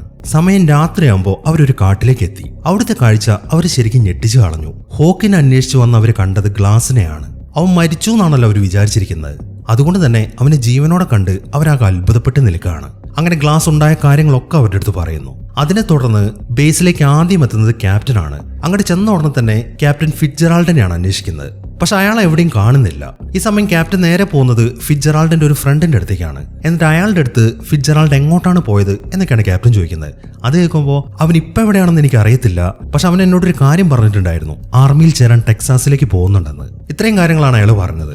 അത് കേട്ട ഉടനെ തന്നെ ക്യാപ്റ്റൻ നേരെ പോകുന്നത് അയാളുടെ റൂമിലേക്കാണ്. ഈ ക്യാപ്റ്റന്റെ സേഫിൽ കുറെ പൈസയുണ്ട് എന്ന കാര്യം ഫിറ്റ്ജെറാൾഡിനും അറിയാം. ക്യാപ്റ്റൻ അങ്ങോട്ട് ചെന്ന് നോക്കുമ്പോൾ അയാളുടെ സേഫ് ഒക്കെ തുറന്നു കിടക്കുന്നതാണ് കാണുന്നത്. മാത്രമല്ല അതിനകത്തുള്ള പൈസ മൊത്തം നഷ്ടപ്പെട്ടിട്ടുണ്ട്. ഈ സമയമാകുമ്പോഴേക്കും ബാക്കിയുള്ളവരൊക്കെ ഗ്ലാസിനെയും കൊണ്ട് ആ ബേസിലേക്ക് എത്തി. അത് കാണുമ്പോൾ ക്യാപ്റ്റൻ അവരുടെ അടുത്തേക്ക് വരികയാണ്. ക്യാപ്റ്റൻ വന്ന ഉടനെ തന്നെ ആ ബ്രിഡ്ജിനെ പിടിച്ചിടിക്കാൻ തുടങ്ങി. അപ്പൊ നീയൊക്കെ ഞങ്ങളോട് കളവ് പറയായിരുന്നല്ലേ, ഇതിനുള്ള ശിക്ഷ മരണമാണ്, ഇനി കുറച്ച് ദിവസം വഞ്ചനാ കുറ്റത്തിന് നീ ജയിലിൽ കിടക്കണം എന്ന് പറഞ്ഞിട്ട് അയാൾ അവനെ ജയിലിലേക്ക് വിടുകയാണ്. അങ്ങനെ ബേസിലെത്തിയൊന്ന് സെറ്റിൽ ആയതിനു ശേഷം ഗ്ലാസ് ഇപ്പൊ ക്യാപ്റ്റന്റെ അടുത്ത് കാര്യങ്ങളൊക്കെ പറഞ്ഞു കൊടുക്കുകയാണ്. നിങ്ങൾ വിചാരിക്കുന്ന പോലെ ആ ബ്രിഡ്ജ് ഒന്നും ചെയ്തിട്ടില്ല, അവൻ ആ ഫിറ്റ്ജെറാൾഡിന്റെ കൽപ്പന അനുസരിക്കുകയായിരുന്നു. ആ ഫിറ്റ്ജെറാൾഡാണ് എന്റെ മകനെ കൊന്നത്, എനിക്ക് അതിന് പ്രതികാരം ചെയ്യണം, അതുകൊണ്ട് നിങ്ങൾ അവനെ തേടി പോകുമ്പോൾ ഞാനും നിങ്ങളുടെ കൂടെ വരുന്നുണ്ട് എന്നാണ് ഗ്ലാസ് പറയുന്നത്. അത് കേൾക്കുമ്പോൾ നിന്റെ ഈ അവസ്ഥയിൽ നിനക്കതിന് പറ്റുമോ എന്നാണ് ക്യാപ്റ്റൻ ചോദിക്കുന്നത്. ഞാൻ മരിച്ചു പോകുന്ന പേടിച്ചിട്ടാണോ നിങ്ങൾ ഇങ്ങനെ പറയുന്നത്? അതാണെങ്കിൽ ഞാൻ എപ്പോഴേ മരിച്ചതാണ്. ഇനിയിപ്പോൾ എനിക്ക് ആകെ ഒരൊറ്റ ലക്ഷ്യമേ ഉള്ളൂ, ആ ഫിറ്റ്ജെറാൾഡിനെ കണ്ടുപിടിച്ച് അവനെ കൊല്ലണം, അതിന് ഞാനും നിങ്ങളുടെ കൂടെ വരുന്നുണ്ട് എന്നാണ് ഗ്ലാസ് പറയുന്നത്. അവൻ വാശി പിടിക്കുമ്പോൾ ക്യാപ്റ്റനാണെങ്കിൽ ഇത് സമ്മതിക്കുകയും ചെയ്യുന്നു. അങ്ങനെ പെട്ടെന്ന് തന്നെ ഗ്ലാസും ക്യാപ്റ്റനും കൂടെ ആ ഫിറ്റ്ജെറാൾഡിനെ അന്വേഷിച്ചിറങ്ങാണ്. 2 കുതിരപ്പുറത്തായിട്ടാണ് അവർ പോകുന്നത്. ഒരു ദിവസം മൊത്തം അലഞ്ഞിട്ടും അവർക്ക് അവനെ കണ്ടെത്താൻ സാധിച്ചിട്ടില്ല. അതുകൊണ്ട് തന്നെ അവർ ആ കാട്ടിൽ റെസ്റ്റ് ചെയ്യാണ്. എന്നിട്ട് പിറ്റേ ദിവസം രാവിലെയാണ് അവർ വീണ്ടും അന്വേഷണം ആരംഭിക്കുന്നത്. അങ്ങനെ കുറെ നടന്ന് ഒരു സ്ഥലത്തെത്തുമ്പോൾ നമുക്കിനി 2 വഴിക്ക് പോവാം എന്നാണ് ഗ്ലാസ് പറയുന്നത്. അതിനെ തുടർന്ന് അവർ 2 വഴിക്ക് പോവാണ്. അങ്ങനെ കുറച്ച് സമയമൊക്കെ സെർച്ച് ചെയ്ത് കഴിയുമ്പോൾ ക്യാപ്റ്റനാണ് ആദ്യം ഫിറ്റ്ജെറാൾഡിന്റെ അടുത്ത് എത്തുന്നത്. ഫിറ്റ്ജെറാൾഡ് ആണെങ്കിൽ ഒരു തോക്കും പിടിച്ചാണ് അവിടെ നിൽക്കുന്നത്. അത് കാണുമ്പോൾ നിന്നെ ഞാൻ തിരിച്ച് ബേസിലേക്ക് കൊണ്ടുപോകാനാണ് വന്നത്, അവിടെ വെച്ച് കൊലപാതക കുറ്റത്തിന് നിന്നെ ഞാൻ ശിക്ഷിക്കാൻ പോവാണ്, മര്യാദയ്ക്ക് എന്റെ കൂടെ വരുന്നതായിരിക്കും നിനക്ക് നല്ലത് എന്നൊക്കെയാണ് ക്യാപ്റ്റൻ പറയുന്നത്. ഓ അങ്ങനെയാണോ, എനിക്കതിന് സൗകര്യമില്ലെങ്കിലോ, മാത്രമല്ല എന്റെ ജീവിതത്തെക്കുറിച്ച് ഞാനൊരു പ്ലാനും ഉണ്ടാക്കിയിട്ടുണ്ട് എന്നാണ് ഫിറ്റ്ജെറാൾഡ് അതിന് മറുപടി പറയുന്നത്. അത് കേട്ട ഉടനെ തന്നെ ക്യാപ്റ്റൻ അയാളുടെ തോക്കെടുക്കുകയാണ്. എന്നാൽ അപ്പോഴേക്കും ഫിറ്റ്ജെറാൾഡ് ആണെങ്കിൽ വെടി പൊട്ടിക്കുകയും ചെയ്യുന്നു. ഈ വെടിശബ്ദം ഗ്ലാസും കേൾക്കുന്നുണ്ട്. അയാൾ അവിടേക്ക് വന്ന് നോക്കുമ്പോൾ ക്യാപ്റ്റൻ അവിടെ മരിച്ചു കിടക്കുന്നതാണ് കാണുന്നത്. അത് ഫിറ്റ്ജെറാൾഡിന്റെ പണിയാണ് എന്ന കാര്യം ഗ്ലാസിന് മനസ്സിലായി. അവൻ ക്യാപ്റ്റൻ ഇങ്ങനെ നോക്കിക്കൊണ്ടിരിക്കുമ്പോഴാണ് കുറച്ച് ദൂരെ നിന്നൊരു ശബ്ദം കേൾക്കുന്നത്. അവൻ നോക്കുമ്പോൾ കുറച്ച് അപ്പുറത്തായിട്ടുള്ള മലയിൽ നിന്നും കുറെ മഞ്ഞൊക്കെ താഴേക്ക് വീഴാണ്. അപ്പോൾ ആ വഴിയായിരിക്കും അവൻ പോയത് എന്ന കാര്യം ഗ്ലാസിന് മനസ്സിലായി. അങ്ങനെ ഗ്ലാസ് ഉടനെ തന്നെ അവനെ ഫോളോ ചെയ്ത് അവിടെ നിന്ന് പോവാണ്. ഇതേ സമയം തന്നെ ഫിറ്റ്ജെറാൾഡ് ആണെങ്കിൽ ആ മലയുടെ മുകളിലാണ് നിൽക്കുന്നത്. അവൻ നോക്കുമ്പോൾ 2 കുതിരകൾ അങ്ങോട്ട് വരുന്നുണ്ട്. അതിൽ മുന്നിലെ കുതിരയുടെ പുറത്താണ് ഗ്ലാസ് ഇരിക്കുന്നത്. പുറകിലത്തെ കുതിരയുടെ പുറത്തായിട്ട് ക്യാപ്റ്റന്റെ ശരീരം കടത്തിയിട്ടുണ്ട്. അവൻ ഉടനെ തന്നെ ഗ്ലാസിനെ ഷൂട്ട് ചെയ്ത് വീഴ്ത്തുകയാണ്. അങ്ങനെ അവൻ വീണെന്ന് ഉറപ്പായി കഴിയുമ്പോൾ ഫിറ്റ്ജെറാൾഡ് വേഗം തന്നെ അവരുടെ അടുത്തേക്ക് ചെല്ലുന്നു. എന്നാൽ അവന് തെറ്റിപ്പോയി. മുന്നിലത്തെ കുതിരയുടെ പുറത്തുണ്ടായിരുന്നത് ക്യാപ്റ്റന്റെ ശരീരമായിരുന്നു. പുറകിലത്തെ കുതിരപ്പുറത്ത് കടന്നായിരുന്നു ഗ്ലാസ്. പെട്ടെന്നാണ് ഗ്ലാസ് ആ ഫിറ്റ്ജെറാൾഡിനെ ഷൂട്ട് ചെയ്യുന്നത്. അത് അയാളുടെ തോളിലാണ് കൊണ്ടിരിക്കുന്നത്. ഈ സമയം ഫിറ്റ്ജെറാൾഡ് അവിടെ നിന്ന് ഓടാൻ തുടങ്ങി. ഗ്ലാസും അവന്റെ പുറകിൽ ഓടുകയാണ്. അങ്ങനെ കുറെ ഓടി അവരൊരു നദിയുടെ അടുത്തെത്തി. ഈ സമയം ഫിറ്റ്ജെറാൾഡ് അവന്റെ അടുത്ത് സംസാരിക്കാൻ തുടങ്ങി. നമ്മൾ തമ്മിലൊരു ധാരണയുണ്ടായിരുന്നു ഗ്ലാസ്, നീ എന്നോട് നിന്നെ കൊല്ലാൻ പറഞ്ഞിട്ടാണ് ഞാൻ അതിന് ശ്രമിച്ചത്. അതിനിടയിലാണ് നിന്റെ മകൻ എന്നെ അറ്റാക്ക് ചെയ്യാൻ വന്നത്. ഞാൻ ആവുന്നത് അവനോട് പറഞ്ഞു നോക്കിയതാണ്, പക്ഷെ അവൻ സമ്മതിച്ചില്ല. മാത്രമല്ല അവൻ അവിടെ കിടന്ന് ബഹളം ഉണ്ടാക്കാൻ തുടങ്ങി. അതെങ്ങാനും ആ ഗോത്രവർഗ്ഗക്കാർ കേട്ടിരുന്നെങ്കിൽ നമ്മളെല്ലാവരും അപ്പം തന്നെ മരിച്ചേനെ. അതുകൊണ്ടാണ് ഞാൻ നിന്റെ മകനെ കൊന്നത് എന്നാണ് ഫിറ്റ്ജെറാൾഡ് പറയുന്നത്. അതെല്ലാം കേൾക്കുമ്പോൾ എന്നെ കൊല്ലാൻ ഞാൻ എപ്പോൾ സമ്മതിച്ചു എന്നാണ് നീ പറയുന്നത് എന്നാണ് ഗ്ലാസ് തിരിച്ചു ചോദിക്കുന്നത്. അങ്ങനെ പെട്ടെന്ന് തന്നെ ഗ്ലാസ് അവനുമായിട്ട് ഫൈറ്റ് ചെയ്യാൻ തുടങ്ങി. എത്ര ശ്രമിച്ചിട്ടും ഫിറ്റ്ജെറാൾഡിന് അവനെ കീഴ്പ്പെടുത്താൻ സാധിക്കുന്നില്ല. അതുകൊണ്ട് തന്നെ അയാൾ പറയുന്നത് എന്താണെന്ന് വെച്ച് കഴിഞ്ഞാൽ, നിന്റെ പ്രതികാരത്തിന് വേണ്ടിയിട്ടാണോ നീ ഇത്രയും ദൂരം കിടന്നെന്റെ പിന്നാലെ വന്നത്? എങ്കിൽ നിനക്കത് ചെയ്യാൻ ഗ്ലാസ്. പക്ഷെ നീ നിന്റെ പ്രതികാരം ചെയ്യുന്നത് കൊണ്ട് ഒരിക്കലും നിന്റെ മകൻ തിരിച്ചു വരാൻ പോകുന്നില്ല എന്നാണ് ഫിറ്റ്ജെറാൾഡ് പറയുന്നത്. അത് കേൾക്കുന്ന ഗ്ലാസ് ആണെങ്കിൽ ഒന്നും മിണ്ടാതെ അവനെ തന്നെ നോക്കിയിരിക്കുകയാണ്. ഈ സമയത്താണ് ഗ്ലാസ് മറ്റൊരു കാര്യം കാണുന്നത്. ആ നദിയുടെ അപ്പുറത്തായിട്ട് ആ ഗോത്രവർഗ്ഗക്കാർ നിൽക്കുന്നുണ്ട്. അവരെല്ലാവരും ആയുധം പിടിച്ചിട്ടാണ് നിൽക്കുന്നത്. ഈ സമയം അവൻ ആ ഹിക്കു പറഞ്ഞ കാര്യം കൂടെ ഓർക്കുകയാണ്. അതായത് പ്രതികാരം സൃഷ്ടാവിന്റെ കയ്യിലാണ്. ആ കാര്യം ഓർമ്മ വന്നതുകൊണ്ട് തന്നെ ഗ്ലാസ് ഇപ്പൊ അവനെ കൊല്ലുന്നില്ല. അവൻ എന്തെന്ന് വെച്ച് കഴിഞ്ഞാൽ ഫിറ്റ്ജെറാൾഡിനെ ആ നദിയിലേക്ക് എടുത്തിട്ടാണ്. അങ്ങനെ അവൻ നേരെ ഒഴുകി ചെല്ലുന്നത് ആ ഗോത്രവർഗ്ഗക്കാരുടെ അടുത്തേക്കാണ്. അവനെ കിട്ടിയ ഉടനെ തന്നെ അവർ ആ ഫിറ്റ്ജെറാൾഡിനെ കൊല്ലുകയും ചെയ്യുന്നു. പക്ഷെ അവർ ഗ്ലാസിനൊന്നും ചെയ്യുന്നില്ല. അവനെ ഒന്ന് നോക്കിയതിനു ശേഷം അവിടെ നിന്ന് പാസ് ചെയ്തു പോവാണ്. ഈ സമയത്താണ് അവൻ മറ്റൊരു കാര്യം ശ്രദ്ധിക്കുന്നത്. അവരുടെ കൂട്ടത്തിൽ നേരത്തെ അവൻ ആ ഫ്രഞ്ചുകാരുടെ കയ്യിൽ നിന്ന് രക്ഷിച്ച പെൺകുട്ടിയുണ്ട്. അതായിരുന്നു ആ ഗോത്രത്തലവന്റെ മകളായ പോവാക്ക.